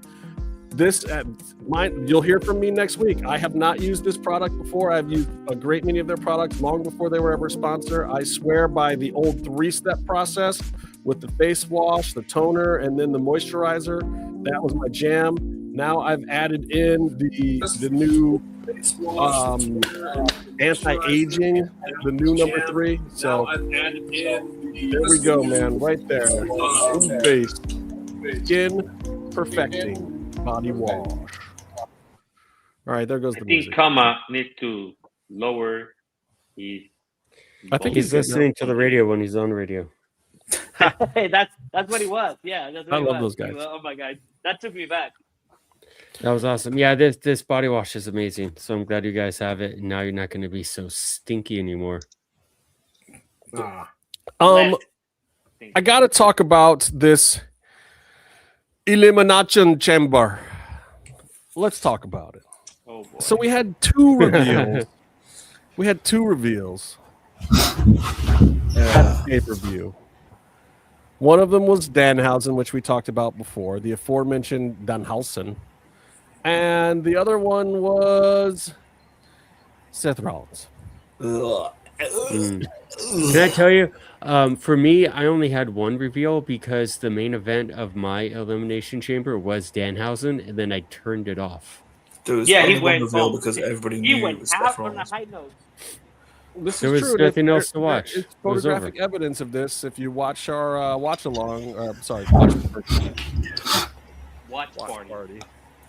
Watch party. Not 6'7", Meefloaf. Not We're hip 6'7". and I we're don't know cool. why you do it, so I'm just doing it because that's what they do. But someone says the number 6'7", that's the only rule. You got to trick someone into saying it. Or just wait. It just looks like you're playing with some really floppy tits. How did we go from this amazing interview?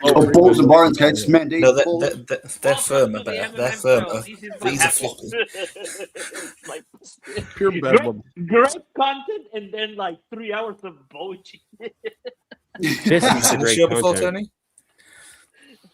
All right, so I take it the panel is not excited to see Seth Rollins coming back.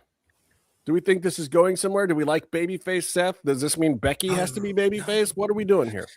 You are off center, by the way, on the other camera. There you go. Thank you. It's a hard time cutting reels if you are not. I prefer Seth Rollins, not on my TV. Okay. But And question: Justin looks Was there interesting. any other? Was there any other outcome? No, there was never going to be. They book themselves into corners all the time. Yes, there was another outcome. What? One that is still Bad Bunny. possible. Bad Bunny. Stone Cold Bad Steve Bunny. Austin. Oh, hell yeah. Omos was the only true. Or like what are those like almost? One time he comes a out. new faction. One time the mask guy comes out, he's 8 feet tall. All the clothes are too small for him. The mask goes down to the chin. Yeah. And it's almost for the reveal, but it's a normal sized person every other time. That'd be amazing. It was Justin, the, do the it was Vince- the do the worst Vince display. bubble. What is Vince saying? What is We Vince need, talking the, we about? need the good shit bit. I can't do it. He's gonna puke. He's gonna puke. Do it, Dross. You No, Can you imagine? there really was no other that way it meeting? was going to end. But like, they really just need to put it into this mania, kill it off, never see the Vision again. It needs to be done, binned. It was bad to begin with. It got worse, and everybody's injured. How do you think that I this, love this those pay-per-view- shows. How do you think that this PLE compared to like the previous 6 months worth of PLEs? Do you reckon it was up there with like the sort of better rating sort of pay-per-view? No, it was up there with the rest of them. Shit. Shit. Yeah. I just think like you said before. It was I up think there. that It was so up there with the rest of them. It was inside me. Wow. Yeah. What? Deep. I got back into the show when he stayed inside me. Meef said he did something very personal to his own Elimination Chamber. Yeah. Oh. Well, because I said they were shit. It is no longer an elimination only chamber. Okay, so Seth thing not so great, but what we get coming out of that is some storyline. Yes, no, maybe. Is it a storyline? What is it? I mean, I don't know. I don't know what we get out of it. Who's he lining up against? Isn't he supposed to get revenge on people? Can who we weren't have in the chamber? Undertaker also grind WWE main shows? I don't know, man. This is driving me nuts. The one thing we never thought we'd be The asking for. guys that really screwed Seth over for him to get revenge on were Braun Breaker and Bronson Reed, right? Oh, you know what we need? I mean, Logan was there, but Logan had been there for like a day and a half. Logan's just sitting around like, okay, I'm going with the majority. Fuck it. Oh, that's why he beat up Paul Heyman. Yeah, and this is the other thing. So we've done the masked men 1,000 times this just month alone. 60-year-old man, my God. Followed by Seth Rollins hitting someone in the back of the back with a chair. I mean, what year is this? Is it 2016? Whatever it was? Again, like, are we doing this again? Is that his move? Is that his thing? That's the only thing he can do. Is it his signature? Did Heyman break his nose? Did Heyman break his nose when he curb stomped him? Oh, that's right. Yeah. That was when LA Knight was driving the car. No, Vince was driving that car. I'm surprised Paul. What do you mean? Oh, that's good. Do it again. What do you mean? Listen, it was right in front of you. It's weird because like Rhea was the only logical choice left to win that first match, and I'm fine with it. Rhea Jade, I get it. Okay, let's do it. Are we gonna get that? There's lots of talk that they have some genuine heat. We'll see. AJ Lee, like, okay, yeah, if you're actually gonna bring her back, like I didn't watch a lot of WWE during the AJ Lee time, but sure. If you're going to bring her back, like, why not stick a belt on her, see what happens? Fine, great. CM Punk parading around doing the double belt naked thing, not necessary. Yeah. I don't need that on my timeline. He's gonna puke! He's gonna puke! So then, and by the way, I liked this pay-per-view. I enjoyed watching it. Thinking about the outcomes and where this leaves us doesn't make me happy, but watching the pay-per-view, I enjoyed myself the whole time. I wasn't mad at it at all. Even the CM match was fine. I didn't understand why it was there, but you know, I like Finn Balor wrestling and whatnot. However, coming out of that match, you had a lot to say about him. In particular, you even coming out of that match. No, I have. No, it's not that. It's not that I didn't like the match. It's that I now no longer care to ever celebrate Finn Balor in any fashion. Finn Balor is not on my list anymore. Jimmy took me to task in our DM about it. He was like, "But it's not Finn's fault." Demon Balor. What about that? Somehow, me saying, "Oh, it should be good going forward." Here's the thing.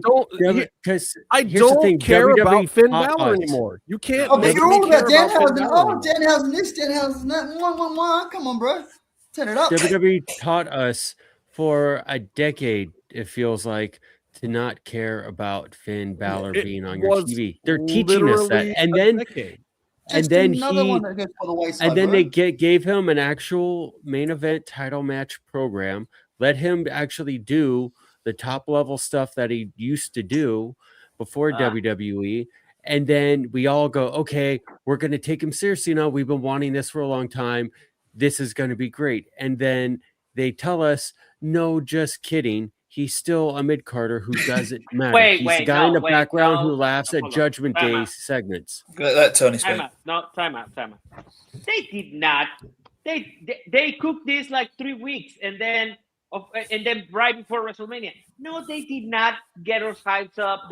Of course, I mean, yeah, to Justin's point, of course, that made no sense because it got us to the point that he doesn't matter anymore, and he's probably right. I wouldn't put it like that because that's kind of mean, but I guess that's true. But they did not sold anything on us. This was a pit stop before WrestleMania, and they were gonna give us a really good match, and it was a really good match. But after that, he just goes back to where he was. Maybe now that Dom has lost the title to Penta. But don't even give me maybes. I don't care. You can't make me care. And here's the thing. It wasn't even a pit stop match. They announced CM's more important match before this match. They do this a lot, though. It was a 100% belittling of a guy that I'm supposed to go into a pay-per-view thinking is a top guy. And here's why the PLE era sucks. Because in a pay-per-view era, where you were actually counting on real buys for this pay-per-view, you can't do that. You can't tell me that the next pay-per-view, one of the two guys in your headlining match has a more important match. You can't tell me that before a pay-per-view back in the old real pay-per-view days. You could justify it on Danhausen coming out. Woo! Sorry, said. But I mean, I love Danhausen coming out, but you can't. Yeah, don't get me wrong, man. It was. Yeah. You can't make me care about Finn Balor anymore. I like Finn Balor. I loved his Bullet Club run. I liked early Finn Balor in WWE. I loved all of his NXT stuff. I loved when he came up. And the moment when they put the Universal title on him made the most sense in the world to me. And I kept saying, okay, at some point we'll get back to it. Like, they hooked Jericho up with the double belt thing, and he was that unlikely guy to ever do that, and he did it. Then Finn Balor was like there's an upswell. This is a guy that would normally be overlooked. He's not the big fucking Vince muscle guy. Every now and then, and it wasn't like a Daniel Bryan or Kofi Kingston kind of thing. It was more natural. It felt right that Finn was at the top of the card at that time. And then for 10 years, they never got back to it. They never gave us a reason to get back to it. They never gave us a moment that felt like they were going to actually get back to it. What do we get after 10 years? Hey, go have a headlining pay-per-view match that isn't even the last card on the match, the last match on the card, and do it with a guy that we already have something bigger planned for, that he's already promoting, that's already on fucking billboards in the city where WrestleMania is. Yeah. But go into that. Did you expect anything less? Did you expect anything less considering the amount of potential talent that goes through WWE? Yeah, no, but they're getting right. Okay. So now what happens? I punish Finn Balor and the WWE by never ever caring about him as a character within their company again. They did me wrong. They're the boy who cried wolf. They're doing the same thing with Sami Zayn. If I go another 3 or 4 years and they don't pull the trigger on Sami Zayn, same thing. I'm done with Sami. Because you've taught me to be done with them.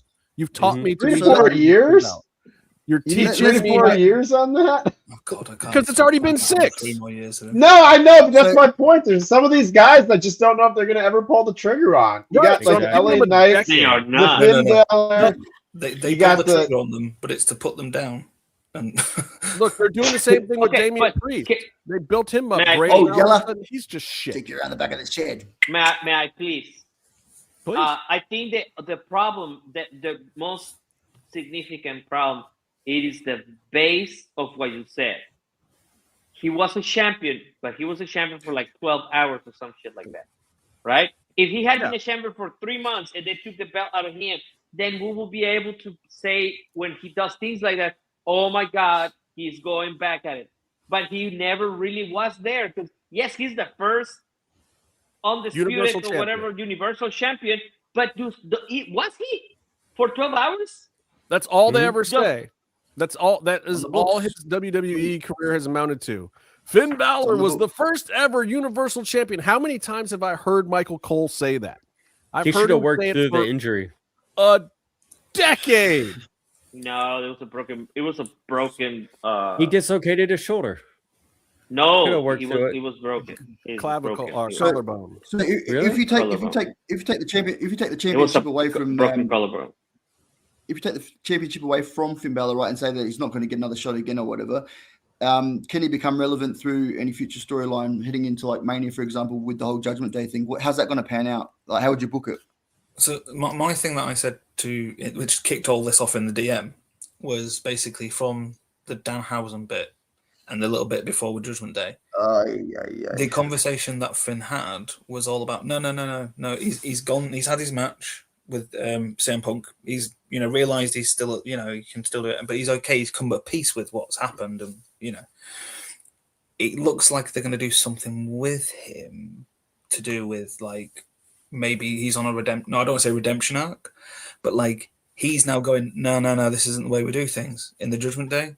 So I think that's going to come to a head now, especially with Dom. Dom's going to be losing it because of like losing his title or anything like that, and possibly blame Balor. But Balor seems to have gone away from the let's win at any cost to know people. And it was the seeds were laid before in a few more of the promos before, but there seemed to be a moment in the promo backstage where he was saying, no, Dom, you need to now go out and do it on your own. And then even during the match, taking the hammer away. So I think they're doing something there, and it's the most predictable breakup of the Judgment Day that they've teased 1,000 times. It gives me a reason to go make popcorn because I will never again care about Finn Balor. It's done. Could any of you foresee Finn Balor going across to AAA? Yes, he's already in NXT.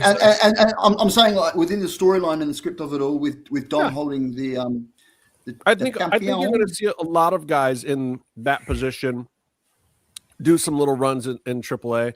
And I actually think it's because it's going to be good for both sides to do it. I think you might see a Damian Priest go over there for 3-4 months or do a storyline or two. You might see Finn Balor do 1 or 2.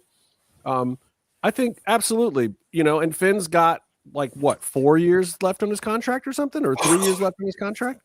He's you not said leaving. He has 3 extensions or some shit. Right. He's got like 5 years with 2 extensions or something crazy. Like, he's not going to be your darling indie guy to show up at AEW anytime soon, guys. He's not wrestling Will Ospreay in his prime. It's not happening. AJ Styles might show up still. Don't give up hope. But with all the gimmicks and stuff that they have over in Mexico with the AAA and stuff like that, you could see him like take the demon character out or something like that and make it relevant again, man. With the championship, what's going to happen? It's going to be the Demon versus Mr. Iguana. Well, yeah, and then bring in Danhausen. I like that, but that's my point. Like, okay, so let's say I don't know, Joe Burrow. He went to Super Bowl, didn't win, and now he will never go back. So, are we not gonna watch him getting destroyed by the Chiefs at one point again? Of course, we're gonna watch them. I think it's like if you want to change Finn up, you got to change his character up. I think that it's one of those things that like where the brand split could be kind of a big. But what deal, are you gonna do? You guys really think a fresh coat of paint fixes this? No. I don't know. I'm going to smack them and do I'm a vet and I don't got it no more, and I got to see if I got it. And now I'm you're talking about entertainment. You're talking about him being an entertaining act on the TV. WWE has convinced us, has taught us that they will not back the talent. They will not push him. They will not make him matter on their TV show. They haven't, and they're not going to. Yeah, and that's the problem. There's a handful of those guys. Have to be on to turn me around at this point. He would not only have to be on a run, but it'd have to be like 4 or 5 months into a championship run before I would actually be like, oh, they're really going to go with it this time. I mean, that's how bad they've damaged him. He is damaged goods purely because of them. The problem is, on that this is Cross getting called up and jobbing to Jeff Hardy times 10 million. Remember when you were defending that? And getting a run like in a story there. Actually, okay, so it's better to be in the middle where the story is at. There's no story at the top. They've killed every champion who's got the belt in the last couple of years. Yep. Like Cody's like, okay, oh my god. Let's put this the story's into done. context, right? So they did a little thing when Penta. I would like to get to Penta at one point of the conversation, but they did a little thing when Finn was like, no, he had to do it himself, right? Yeah. So if Finn becomes, I don't know, mega champion at AAA, you still not invested. What? I would love Finn as AAA mega champion. Oh, he'd be That great. might Okay, there you go. actually So you that will- might actually do So something. you would for be you. relevant again. Exactly. You would be See, relevant there you again, go. then, right? I fix your booking. There you go. That's it. That's I would have to, but see, That's what I was alluding to. That's what I was alluding to. I would have to feel like A, it was something new, and B, it would have to feel like it was a Well, it would different be. promotion in a different universe in a different world, even though it's still under the WWE umbrella. That's He what can't he do it in said. NXT because he's already done that twice. So But don't again, forget Joe he- Burrow, that's him. It's fine. Maybe He doesn't have to be champion all the time. I'll concede maybe, but I I will don't know say why this. Bear hates everything. I will say you'll this. come. I'm You'll not come. pushing Joe for Burrow- it. And that will come. What? I'm giving you a Because maybe. Joe Burrow. I don't That's know. my final word on it. I'm giving you a maybe. Like- That's the best you're going to get from me, but I'm not asking for it. I'm not looking for it. They will have to Five do minutes a alone whole lot with to Balor. make me care at all. It's going to have to be something astronomical for me to give any kind of craps about Finn Balor. Demon Balor. Like Finn Balor to No. Justin, put a fork in it. Let's move on. Let's go back to Danhausen for a moment. Not to talk about Danhausen, but to talk about how influential his gimmick has already been, because he cursed one AAA Mega Champion Dominic Mysterio. And that curse led to Casey's favorite wrestler, Lucha El Cero Miedo Pentagon Jr., whatever. What's the mic? Penta. I hate his name just being Penta now, but Yeah, it but led when to Penta, it's better than when his name was his catchphrase. right? Penta El Cero Miedo. Yeah. Yeah. Penta like he does just said- zero He fear. put the same thing on every line on the trademark paper. No, That no, is his the best one was worst it was name Penta ever. El Om. Yeah. What's your name? Geometrical the zero fear. It's 5-sided polygon. 5-sided polygon of zero fear. No, the zero That's how fear. they, in memes The in dark Mexico, fear. that's how they call him. Instead of calling him Pentagon, Yeah. they call him 5-sided polygon. That's Mexican memes are because he's just fucking That's difficult amazing. to say. That's The amazing. dark polygon. Anyway, it led to Pentagon being given some of the best mid-show fireworks of all time. Oh yeah. Oh As wow! Byron yeah, that was pointed out insane. and noticed, and I okay, went so I want back to and bring watched it. It that was something awesome. up. I want to bring something up. He's been posting. He just made a post right now. You know, it says that day one day, and Yeah. he's got you saw it. I'm a little concerned. Is this the ceiling? No, I don't think it's a scene for him. No? No. Are we clear on that? Are we certain? yeah, How old is Penta? Just by the way, just curious. old. 38, 40. 38, 39. Probably okay. my age, actually. So Chill, here's chill, the chill. deal. Here's the deal with Penta and why this isn't the ceiling for him. Okay, I'm just It's concerned. not the ceiling for him because of The Office. He's got friends back there. The Old Boys Club, the Michael Hayes Club, the Road Dogs, they all genuinely like him. Triple H, they actually like him. Yeah. He's a guy that they feel really good about. So what'll happen here is Pentagon's in the realm of what I call the fair shot. They will give him a fair chance to see what he can do. He's going to have to do the promo stuff, but you already see it. They're working him. They're putting him in the commercials now. They're working him. They're making him do some English promos. It's like, brother, if you're going to do this for us, you got to be able to tell these stories not the way that you want to tell them. This is the WWE. We write scripts here, man. We tell you what to say. We're gonna put you on a promotional tour. You're gonna say the things, and the more you inherently and intrinsically understand those things yourself, the more you're gonna get over. The reason why Cena became such a big thing at the WWE, the reason why Roman became such a big thing, is because they got it, and Vince could see that they got it, and that still exists in the WWE.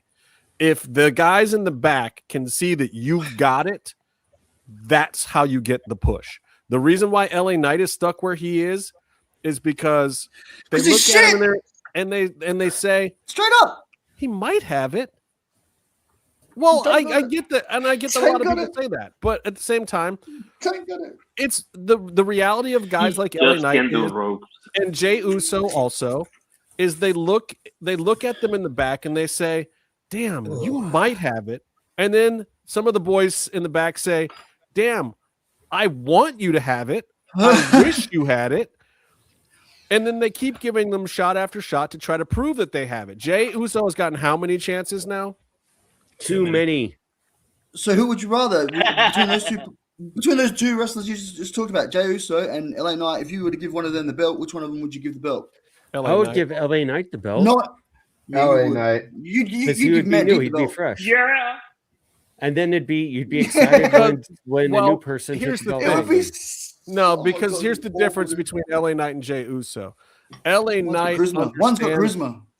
LA Knight does understand a part of the business that Jey Uso doesn't. If you go back and look at the John Cena retirement match, and then you watch the segment that Jey Uso does afterwards, where he's talking in front of most of the crowd that's still there on the broadcast, and he completely gaffes and blows the entire thing up. Yeah. That's the kind of shit that makes Nick Khan cringe. That's the kind of shit that makes Ari Emanuel cringe. LA Knight is never going to make those guys cringe. They might not care about him. He might not be great. He might make a mistake or a slip in the ring, whatever. Yeah, I was going to say. If you can put him on a microphone in an important spot like that, he's going to get it. He's going to be like, okay, now's the time to turn the wheels on, make the machine look good. Even if he's anti that, he still knows how to do that. And you've seen him do it before. They saddled him with Scott Steiner in the later years, and he made Scott Steiner look like something in TNA. You know, he gave Scott Steiner the rub. It wasn't the other way around. He brought Scott Steiner back a few more good moments. Okay. LA Knight has this thing. He was getting over the maximum male models thing. He just didn't want to do it because it was stupid. But he did it, and it was working, by the way. Like they were selling shirts and this, that, and the other thing. But in the back, he was going, guys, I don't want to fucking do this. This is some bullshit. Why am I doing this? This is terrible. You know, and so some of the agents, and they were like, yeah, Vince said to do it. So you go do it, dude. We'll give you Maxine. It'll be fine. We'll give you a pretty chick, and you go do the gimmick. And then he was like, yeah, even she's getting the goal before he is, mate. That's what I'm saying, man. Like, yeah, but everyone loves a good underdog story. He's had mid-card belts already. He's had as much as she's had.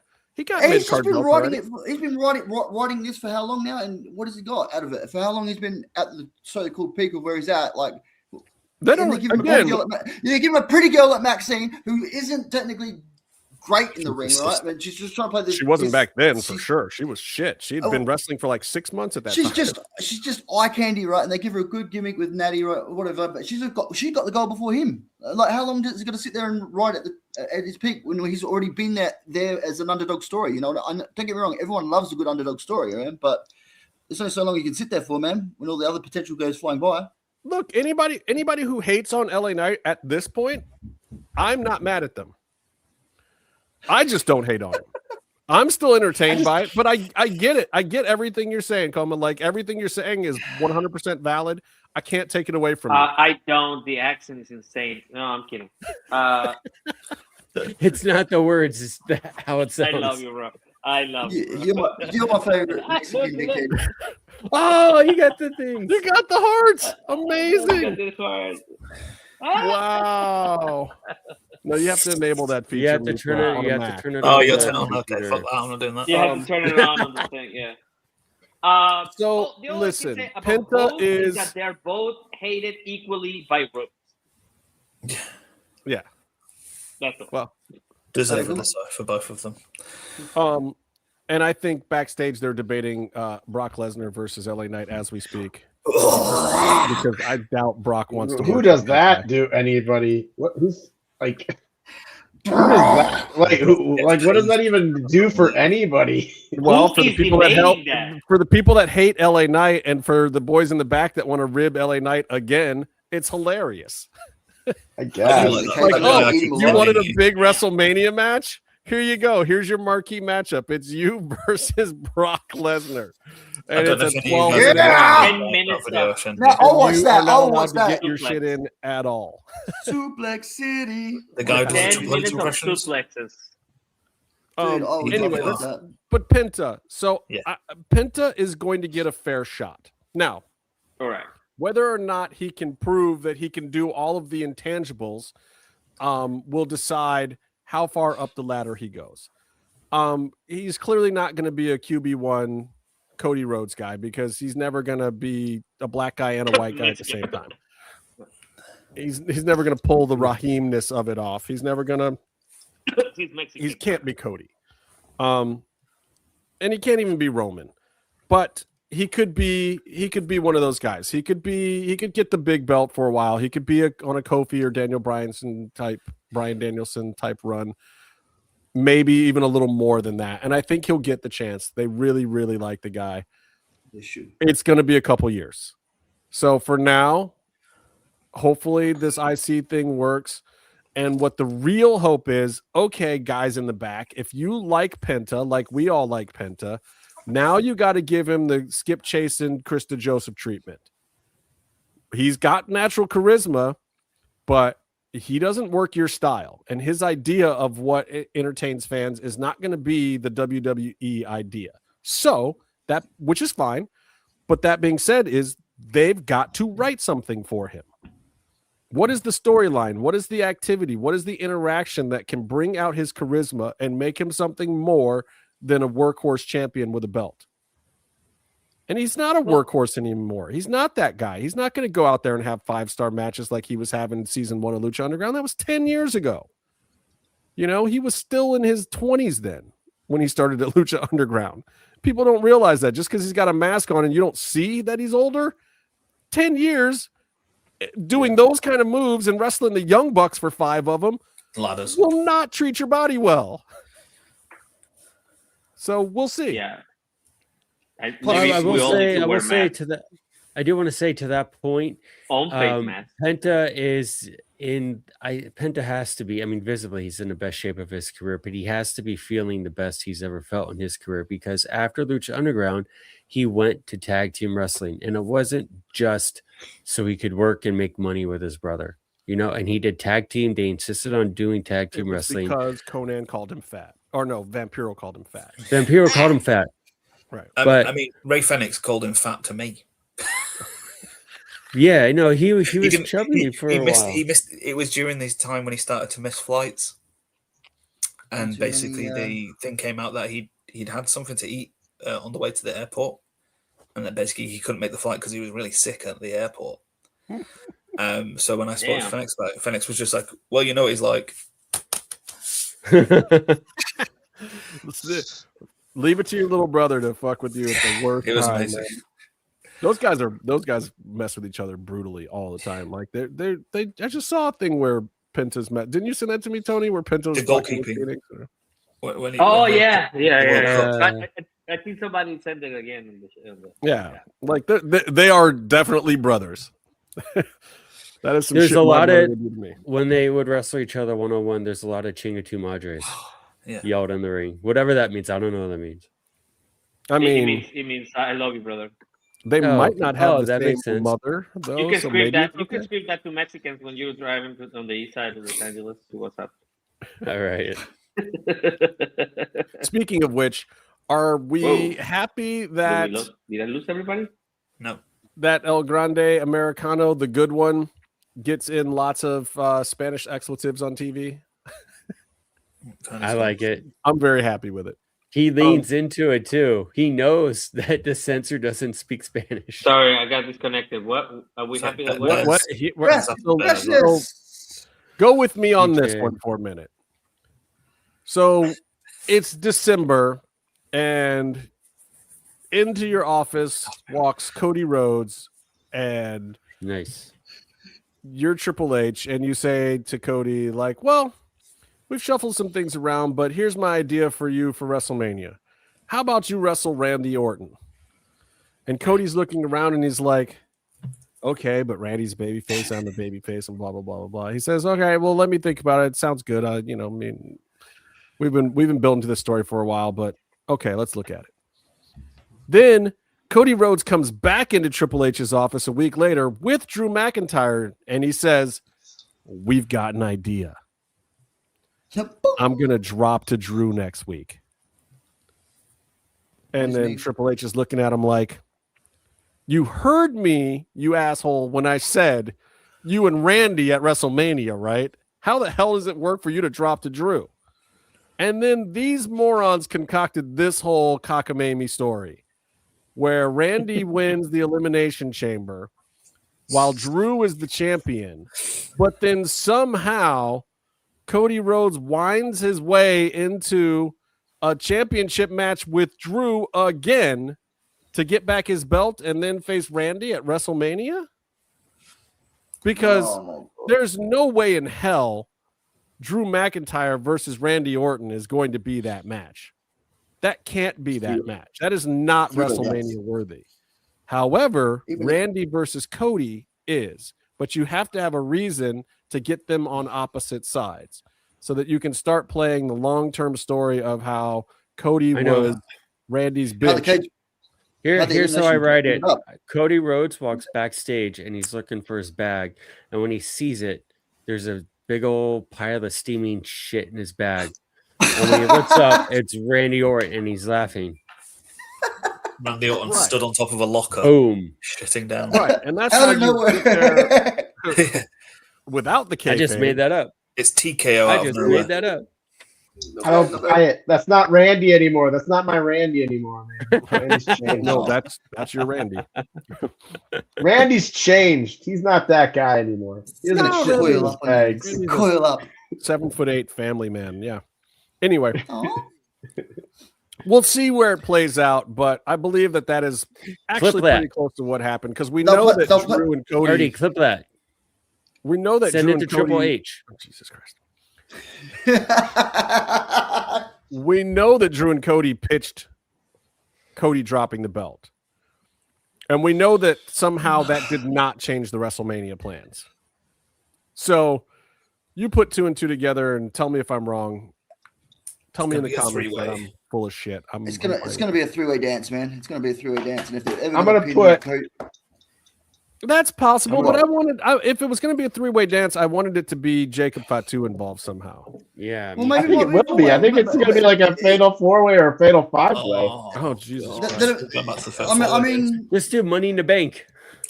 It's going to be something crazy like that. It's going to be like a fatal 4-way or a fatal 5-way. 24/7 rule from here on out. Tyler Black or not Tyler Black. It's going to be Road Dogg on a pole match. Road Dogg on a pole. Dude, no one would want to win. Oh, you didn't know? Oh, you didn't know? You better tell somebody. Our truth was in it. He might try. I thought you wanted that, Justin, so you can fire him. I love Road Dogg. I would never fire Road Dogg. I would leave him in that job and make fun of him every day, but I would never fire him. I genuinely love Road Dogg. Anyway, I just thought I'd bring it up. And then the last WWE thing that I want to mention for the entire freaking week, and this is why WWE is good at what they do, because I watched AEW. It's a great show. I only have 3 things to say about it, and we'll get to them. However, WWE can put on crap, but somehow give you more to speculate about, more storyline, more wrestling stuff, more like. This is part of the magic of WWE that people forget. It's one of the intangibles is good, bad, or ugly. A lot of times WWE finds a way to keep your interest or to at least make you have an opinion, even when you hate watch it. So speaking of hate watching, let's talk about Roman Reigns, CM Punk. Now that Finn Balor has been buried, we get to the match that we already knew was going to be the match, but they're cutting the promos now. They're doing the thing. And it makes sense. It's a headlining thing. But do we care? Do we like it as wrestling fans? Does it do anything for us? Is CM Punk versus Roman Reigns a night 2 headliner for you, gentlemen? Yes. That's a yes. That's one yes. Yep. I'm not really interested in it, but they're professionals, and I'm sure they'll do a good job. Oh my God! Wow, are you running for office? What the hell is that? Out of nowhere! I mean, if it's on TV, they're not gonna like forget what to do partway through or something like Jey Uso would. Run that back. Okay. I mean, it's the best. It's the best sandwich at Subway. Yeah. You know, Byron's the guy who's got someone to paint his house, and he's like, "Yeah, it's you know, it's the best sandwich at Subway. I'm doing the best I can with I'm doing the best I can with the ingredients here. You know. Is it the big arch from McDonald's? Is it? It's it's the best. It's the best of a bunch of mediocre matches. You know, is there anything better than it? I mean, that's the real question. Settle. Hangman versus MJF probably is better than it. Well, that's not an option. Wow. Oh, it's an option for me. I'm going to watch it in 2 weeks. Well, me too, but not at WrestleMania. Revolution. Does this match just get a basic one-on-one match, or is there going to be any stipulation added to it? What do you guys think? Is it just going to sit there as just a one-on-one for talking about almost dad? I hope they don't add anything to it. If you're telling me these are the two top guys, then just give me the match. Just let these guys go out there and be the two top guys. Let them talk shit for 6 Is that how you want to do weeks. it? You want to book it like that, one-on-one, like that, nothing else to be involved in it. If you were going to book it, like, was that how you would book it? You wouldn't book it with anybody else, like involving themselves with that, like no Seth Rollins in there. Nah, it's a Roman Reigns match, and you got to fill 2 nights. Bring back 2 nights of stuff. So how many cousins does he have left? You've stripped everything away from Roman at this point. Why start giving stuff back right now? You need these other matches. You need Jimmy and Jay to do other shit. Give his dad back. You need but you need other stuff, and you need to play. You need to have places to go with Roman later, and he's not around all the time. So you need to have some. You need to have some of this solo Roman thing so that you can tell the next chapter of the story later. Yeah. Do we need? If you don't build it a little bit right now. Rikishi. Okay, so they're gonna work. They're going to main event night 2 of WrestleMania. Night 1 of WrestleMania, Rikishi is going to hit CM Punk with his car. Stink face. And I'm here to tell you, I do not believe Nick Khan will ever hire Rikishi.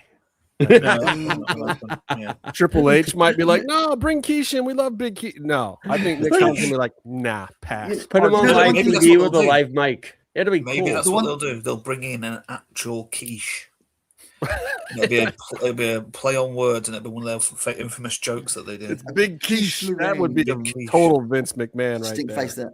Oh, look, it's made with a stinky cheese, so it's a stink face. Get in the face with it.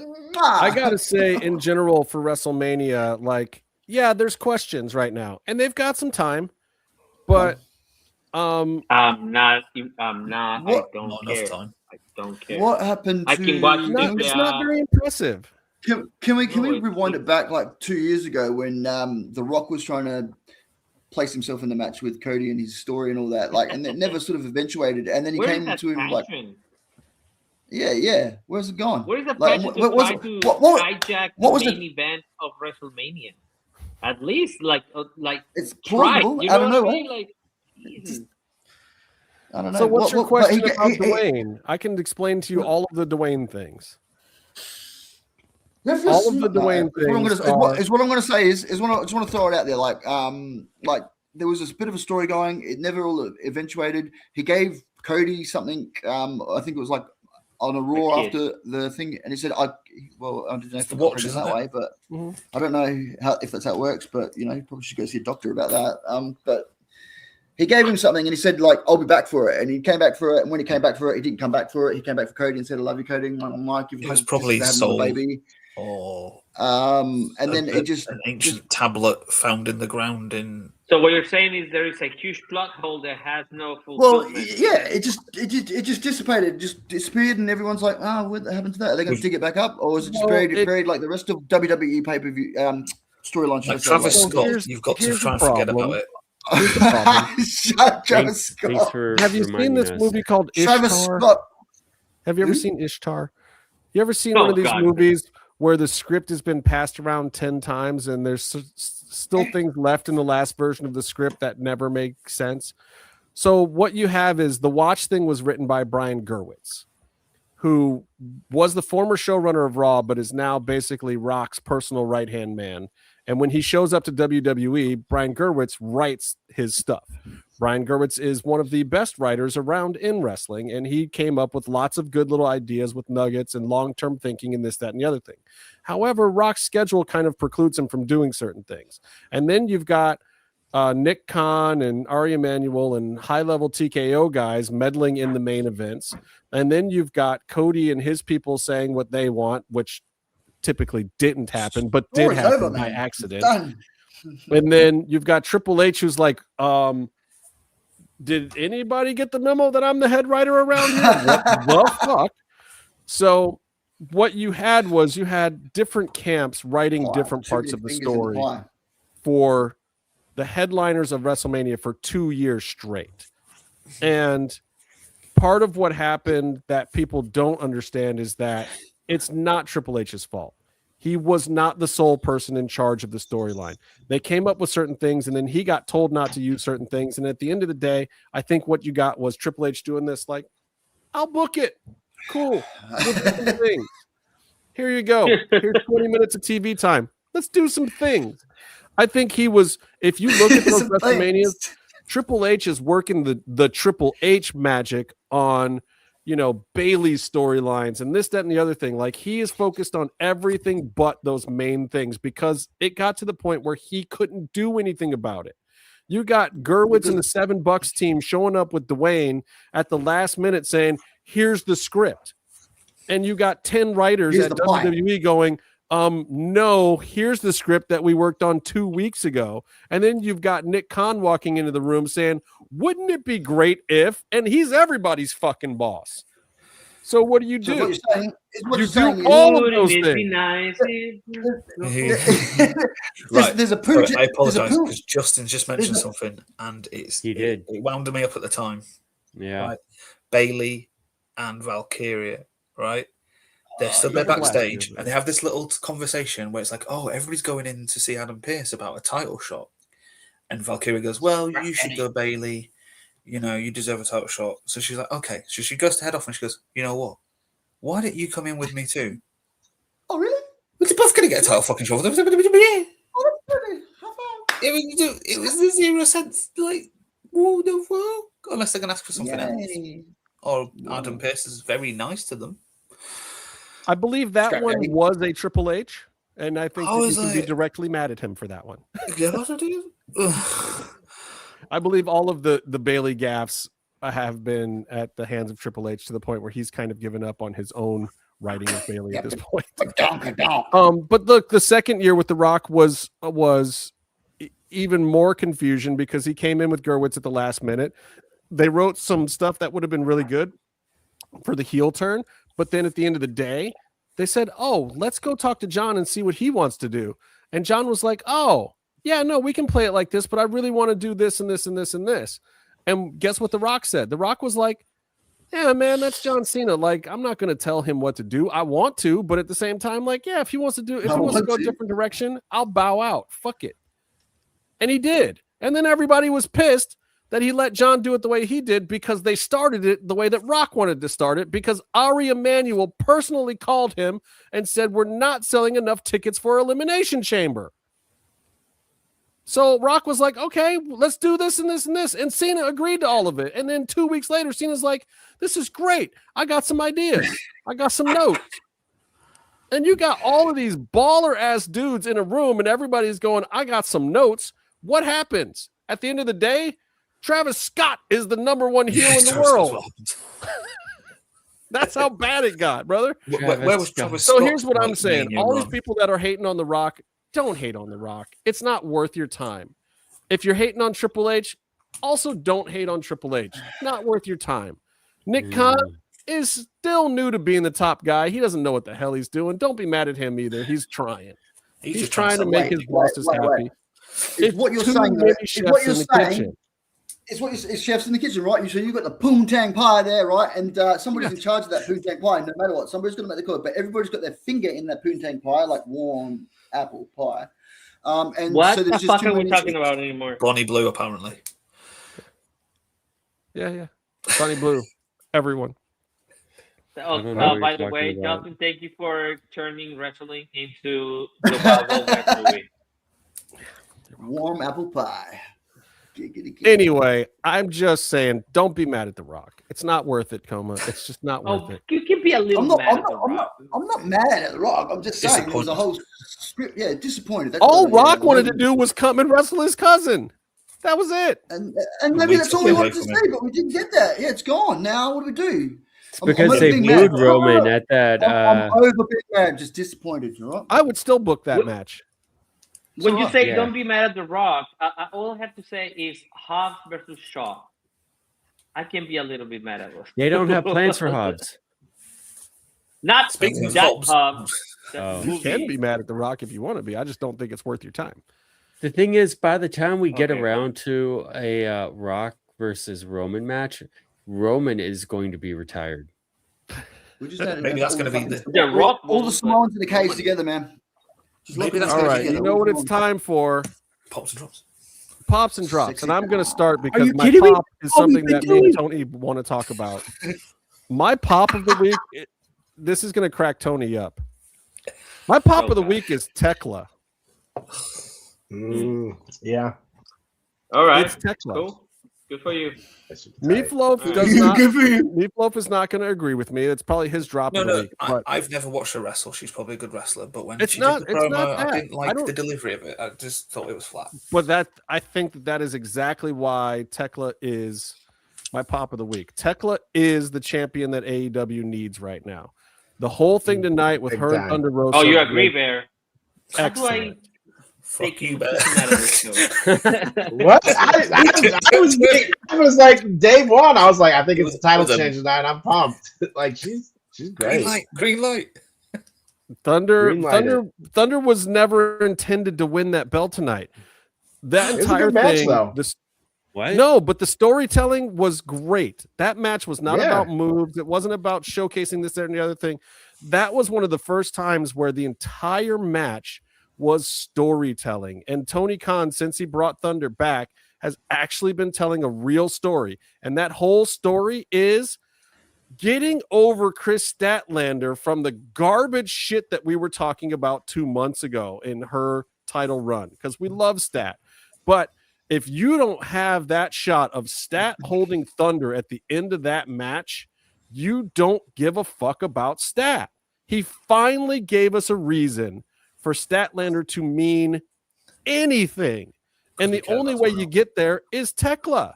Thekla is great. And that match with Thunder, flawless, guys. Great. They had a great match. They went in there and did everything that they wanted to do.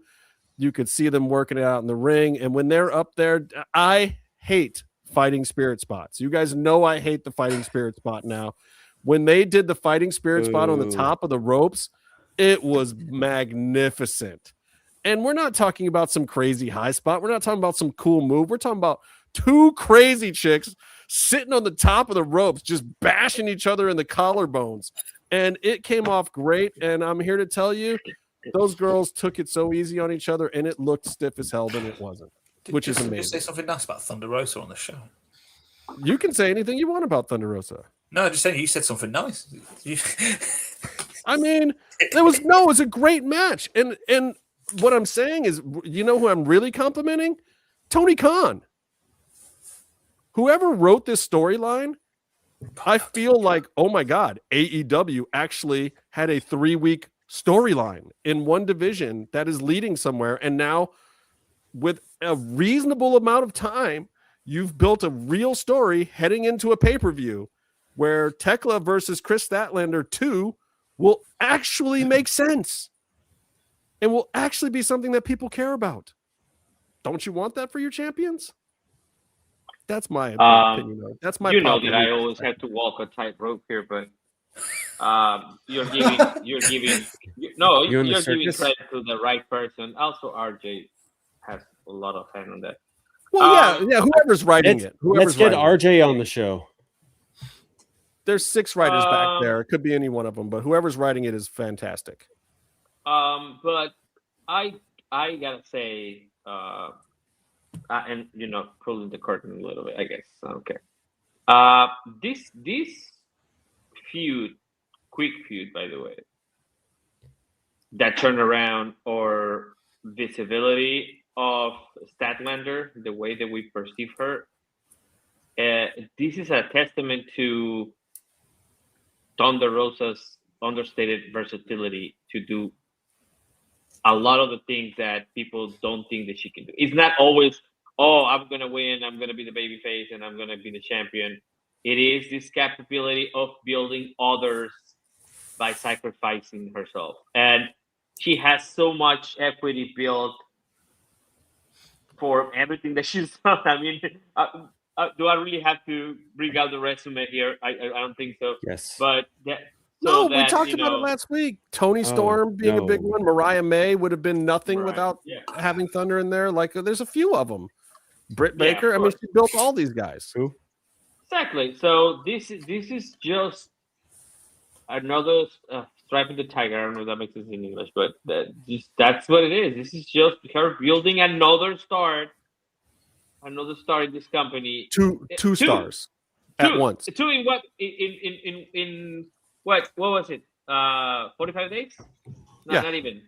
Well, so, I mean, I think she did it with Megan Bayne and Penelope too. Very recently. True. Yeah, true. Yeah. I mean, that was some weird stuff there, but yeah, definitely. Megan Bayne had no storyline that made sense until Thunder Rosa actually said what Megan Bayne's storyline was on TV. Because Megan Bayne wasn't talking at the time. And it took Thunder, and people don't even remember it, but it took Thunder saying what Megan Bayne was, that she was this big, giant, silent killer thing or whatever the hell it was. The first time it had ever been explained in the 3 months that Megan Bayne had been on TV was by Thunder Rosa. I want to bring up another Megan Bayne thing. Before she feuded with Thunder Rosa, she did a really shitty F5 where it looked like she was bumping harder than her opponent. Not shitty, but just like visually, it looked bad. It looked, everyone would watch and go, why is she bumping harder than her opponent?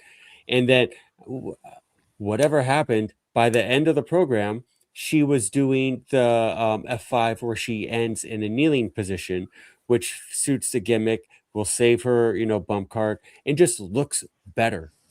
That was a big change. Opponent down nicer.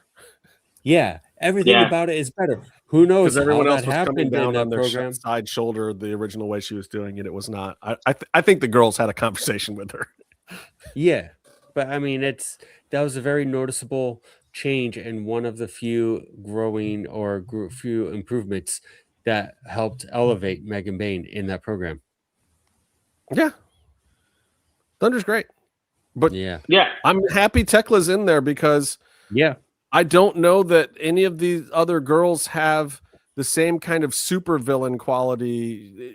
Thekla's a Batman supervillain. Like I expect Cameron to go Dutch when she's on screen. That would be great. No, yeah. She's so over the top. That's pro with wrestling. The mask today was pretty good too. Like I liked it, and also they did revamp Thunder's intro and her background. I liked the Thunder Chola background. I don't know how I feel about this new music. I'm going to be honest. I don't know either. I do know, but I'm not going to say no. I'll say it. So where did this music come from? This was not the new music I thought she was going to get. Let me just say that. I think this is just Mikey trying to, do something down the middle of a new intro. So let me speculate, and I don't know any of this for fact.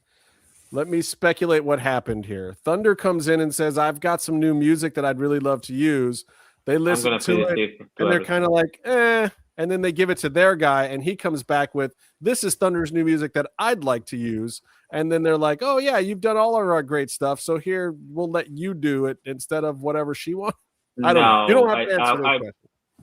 No, because I appreciate Mikey's work all the time, so I'm not going to let him take that sword there you're trying to throw.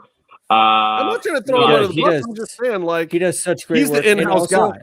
By the way, bring a piece of music from the outside, and the in-house guy gets a chance before you take the outside music, right? We need to really appreciate Mikey Ruckus and the work that he does in AEW, because we could have Def Rebel doing all these entrance songs.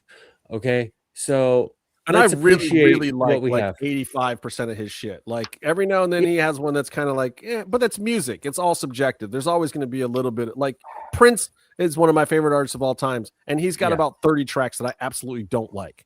You know what I mean? But 30 out of like millions. You don't like just hidden in a vault. So I'm just gonna finish that thought here. So I really appreciate Mikey Rocky's work. However, I have to say that this is Thunder Chola, not Thunder Rock and Rolla. Okay. Right. So that's the only issue. Yeah. Well, this is why I like your drop of the week. I liked her second music a lot too, and they switched back to the rock thing because but look, target audience. Maybe it was appealing to white males in the Midwest, and that is the primary demographic for AEW. So if that's the case, man, I understand Thunder's demographic better than anyone because I have documented it. However, there's consistency also with the look that and I would like to see that bass and hip hop feel of I get it. Cypress Hill and who was that guy that did all of Conan's tracks? That guy was, and he did the Rey Mysterio music and all that shit. That's the guy. Like when I see Thunder, I want to hear a track like that. I like habits. That's what we need. And that's what I think of when I think of my more modern day Latino wrestlers. Is I want to hear that kind of music. Dominic even had one when he first started. Como was like, I'm getting a falseness. Yeah, it's bad for his image to be talking about it. No, I mean, you have to understand. I understand the demographic, and it is a rework of the previous music that she's had. So it's gonna work. People are gonna get pumped when they hear the Thunder Rosa, and that's a thing that is engraved already in people's minds. So I guess that's where they're going with that all the time, and that's fine. I get it. I mean, it's not like it's not killing it. Over. If you know what I mean, if you hear like with Undertaker, the American Badass, you knew what that was. You know what I mean, just the character from the music. With Thunder Rosa, with this new character, if you put in like a hip hoppy kind of track, you go, oh, so is you're taken away from a very good tool to help get the artist, like the wrestler, over. In the sense of projecting the character. So if I flick on the TV, I've never watched it before. I'm like, oh shit, I know that. She's dressed like a Chola. Okay. Yeah, it's an association. Said Thunder Chola up on the thing now, which I was surprised because, I had joked with her before that, she was like, I'm going to do a more urban look or whatever, and blah blah blah. I was like, oh, you're gonna for real do Thunder Chola, and then I saw it up there, and it's like, oh, that's an actual thing now. It's Thunder Chola. I don't know if she gave that to them or if they came up with that on their own or whatever, but I didn't. Or Tony did it. I like it though. I like to create like a mood board every time she comes back. So that's what I did. The thing for me is they're obviously a massive company, and they. I mean, of course. I'm sorry. Of course, it always comes from Thunder's idea. Put them together and make them look like something cohesive to send to people. That's all. Yeah. But like branding is very ridiculously important to everything, and that sometimes I feel even it's not just AEW. Everybody just drops branding. I know, but also you said it. You said that AEW is a huge company, but it's actually not. If you go backstage at AEW, it does, and this is a good thing and a bad thing. It feels like a mom and pop. I was going to say that. It's a store that's being run by, it's like a family business almost. You got to keep in mind where it came from. It's the Young Bucks and Tony, had this idea, and then they brought in Cody and Kenny and some other people, and it was their thing.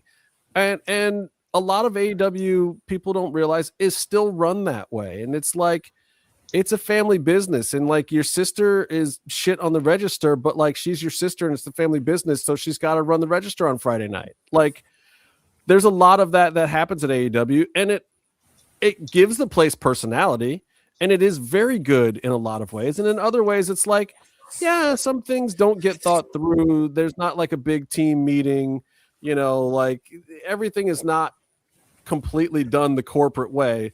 Whereas you're over at TKO, you've got the opposite problem. Sometimes it's so slick and so corporate that it doesn't have any fucking heart. You know, there's downsides to both, of course. Yeah, there's downsides to both, and it's a shame, and it's why so many people want TNA to be that next solution or whatever. Mr. Khan can employ me for $100,000 a year. Wait, TNA? What the hell? Like, look, there is no perfect. Triple A is the best show around. I'm just gonna die on that hill right now. Triple A is my favorite wrestling show of the week to watch right now. Like, I wish you guys would watch in Spanish and get some classes or something. But it was that whole. So, can I do my pop now?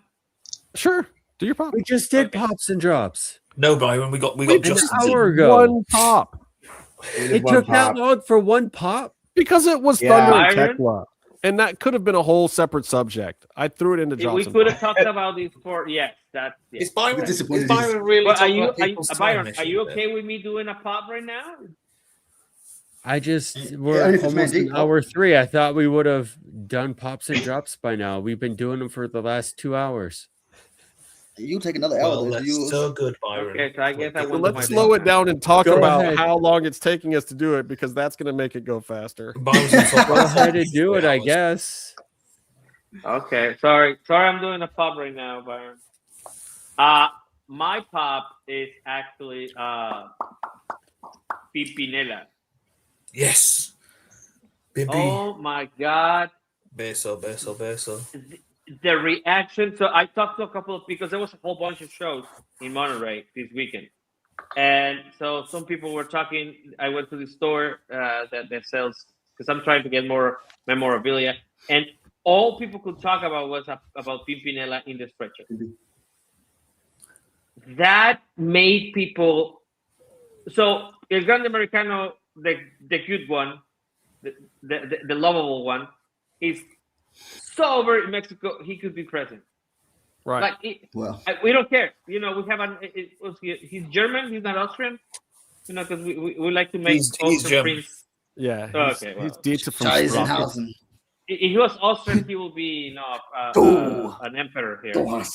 Bro, that moment in the stretcher and the way he delivered that line, I'm gonna do it for you, Pimpy, and for Mexico. And if he looks straight ahead, get the fuck out of here. What is this show? When I was watching it live, were we watching it together? Yeah, we were both watching at the same time because we were still working on something. Yeah. So the Rocky meme that's come out of it. That is probably the best piece of TV that I've seen in a long time, man. Like, it was just like, it was not even a match. It wasn't like a 15-second thing that happened. And it was like, how are they manipulating a whole country into loving these motherfuckers? And then, of course, and this is the other side of this, and this is something that I really want to talk about.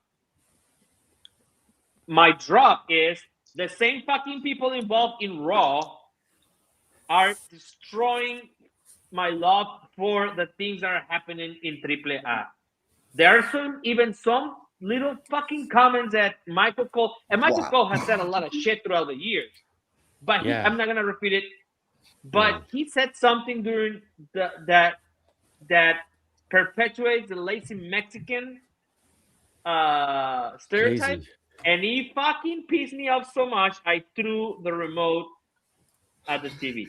Did you see that Morgan's promo? There's actually a promo? line now on my TV because I killed some pixels. Are you talking about that Morgan's promo where she said Steph No, wrestled in I'm mud talking pits? I'm talking about the fact that he said, I'm not gonna say it.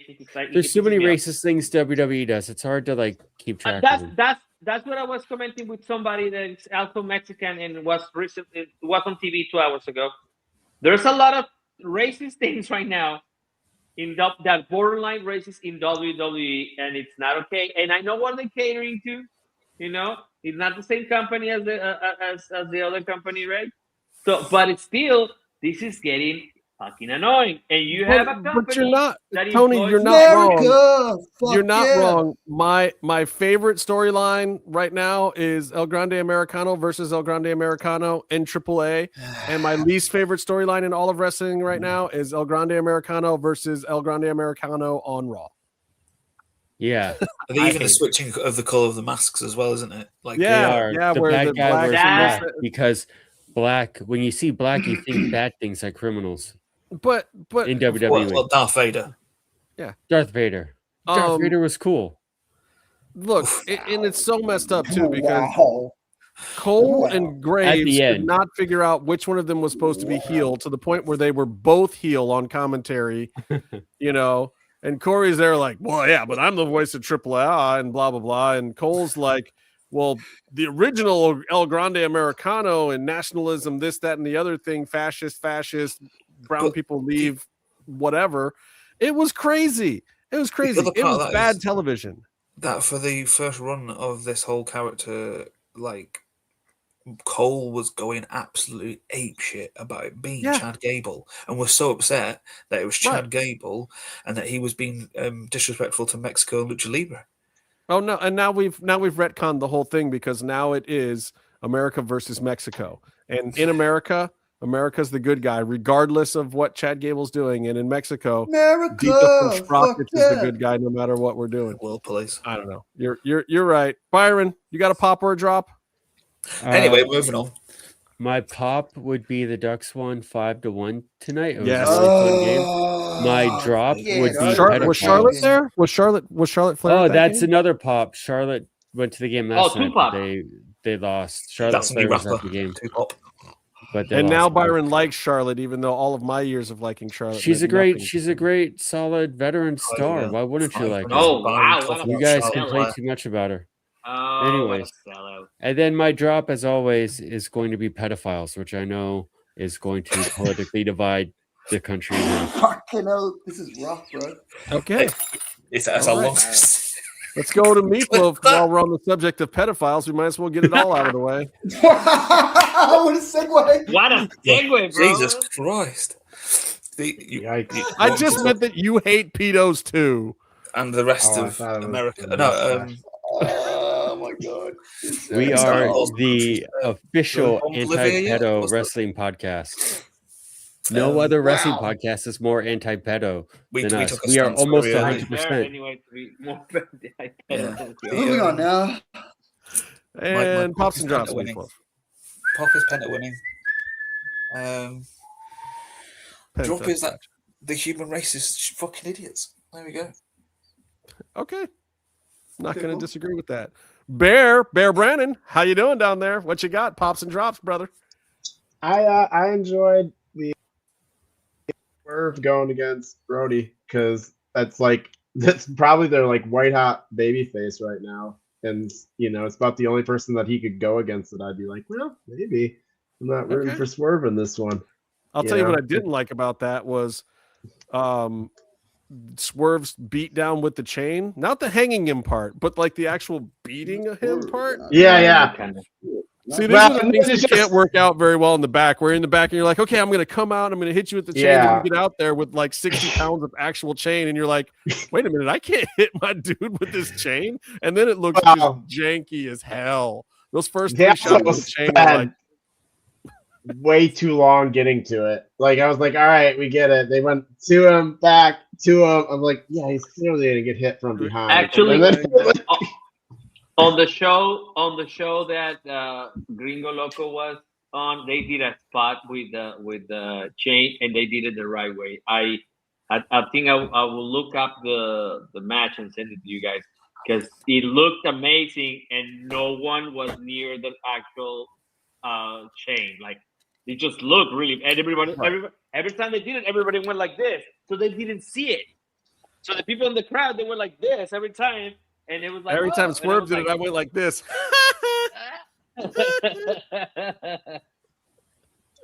You got a drop, Bear?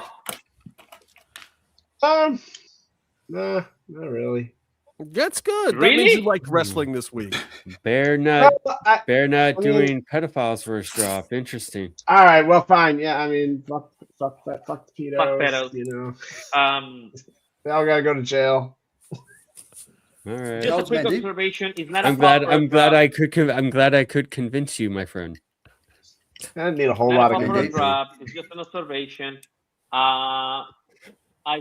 You guys saw the I don't know, was it TurboTax video ad that the singing one? Yes. Penta. That Penta and what's her name? Stephanie Becker. Stephanie Becker. Sorry, Stephanie. I'll send you a text later. Sorry.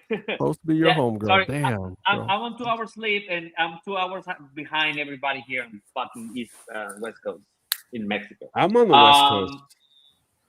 Yeah, we're Go to Tech, mate. You want to come to It's Tijuana? 10 Have You guys are in the past same the time morning. zone. I have to work. I have to go back to work after this. Who gives a fuck about work, bro? What are you talking about? Jersey Shore got fucking canceled today for. No, I'm editing a new show that's premiering tomorrow on Jersey YouTube. fired you. Isn't Hire a Mexican to do it. Send it to Arturo. He can do it. Anyways, outsourcing it. And then I saw Bandido and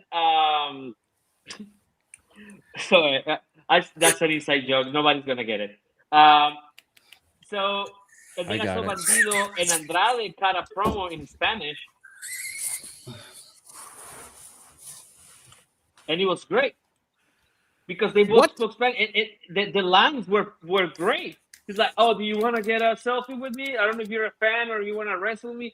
Let me get. Oh no, hold on, ¿Qué onda, mamacita?" That shit was so good. I mean, they made it work.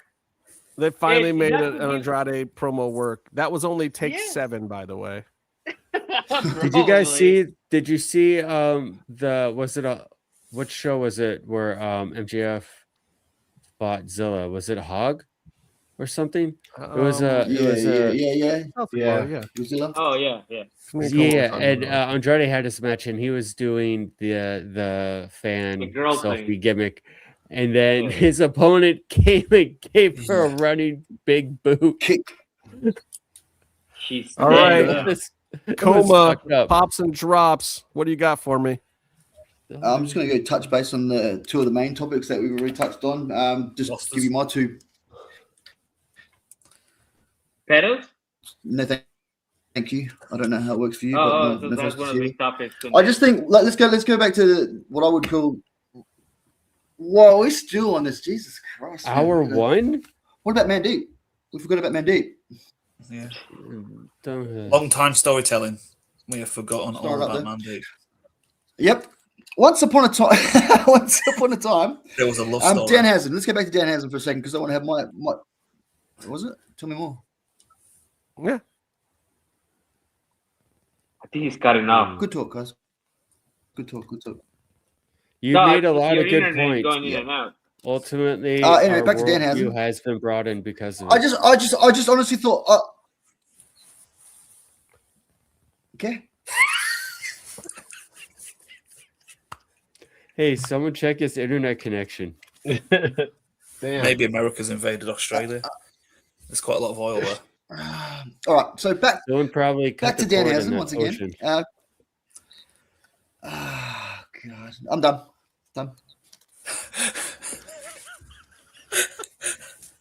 Fucking amazing.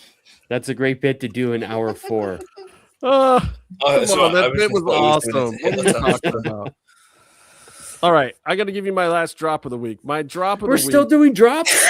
I only gave my pop. I'm giving you my drop, and I'm done. Dion from Dark State.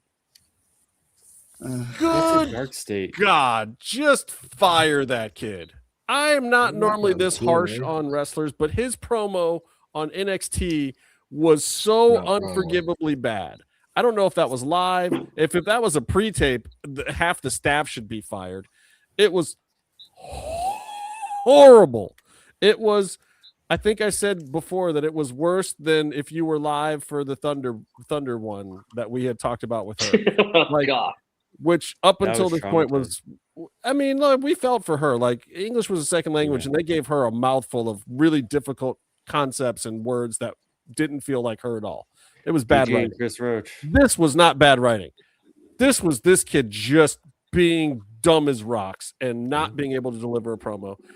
Dion Lennox from Dark State, I'm sorry, bro. Done with you.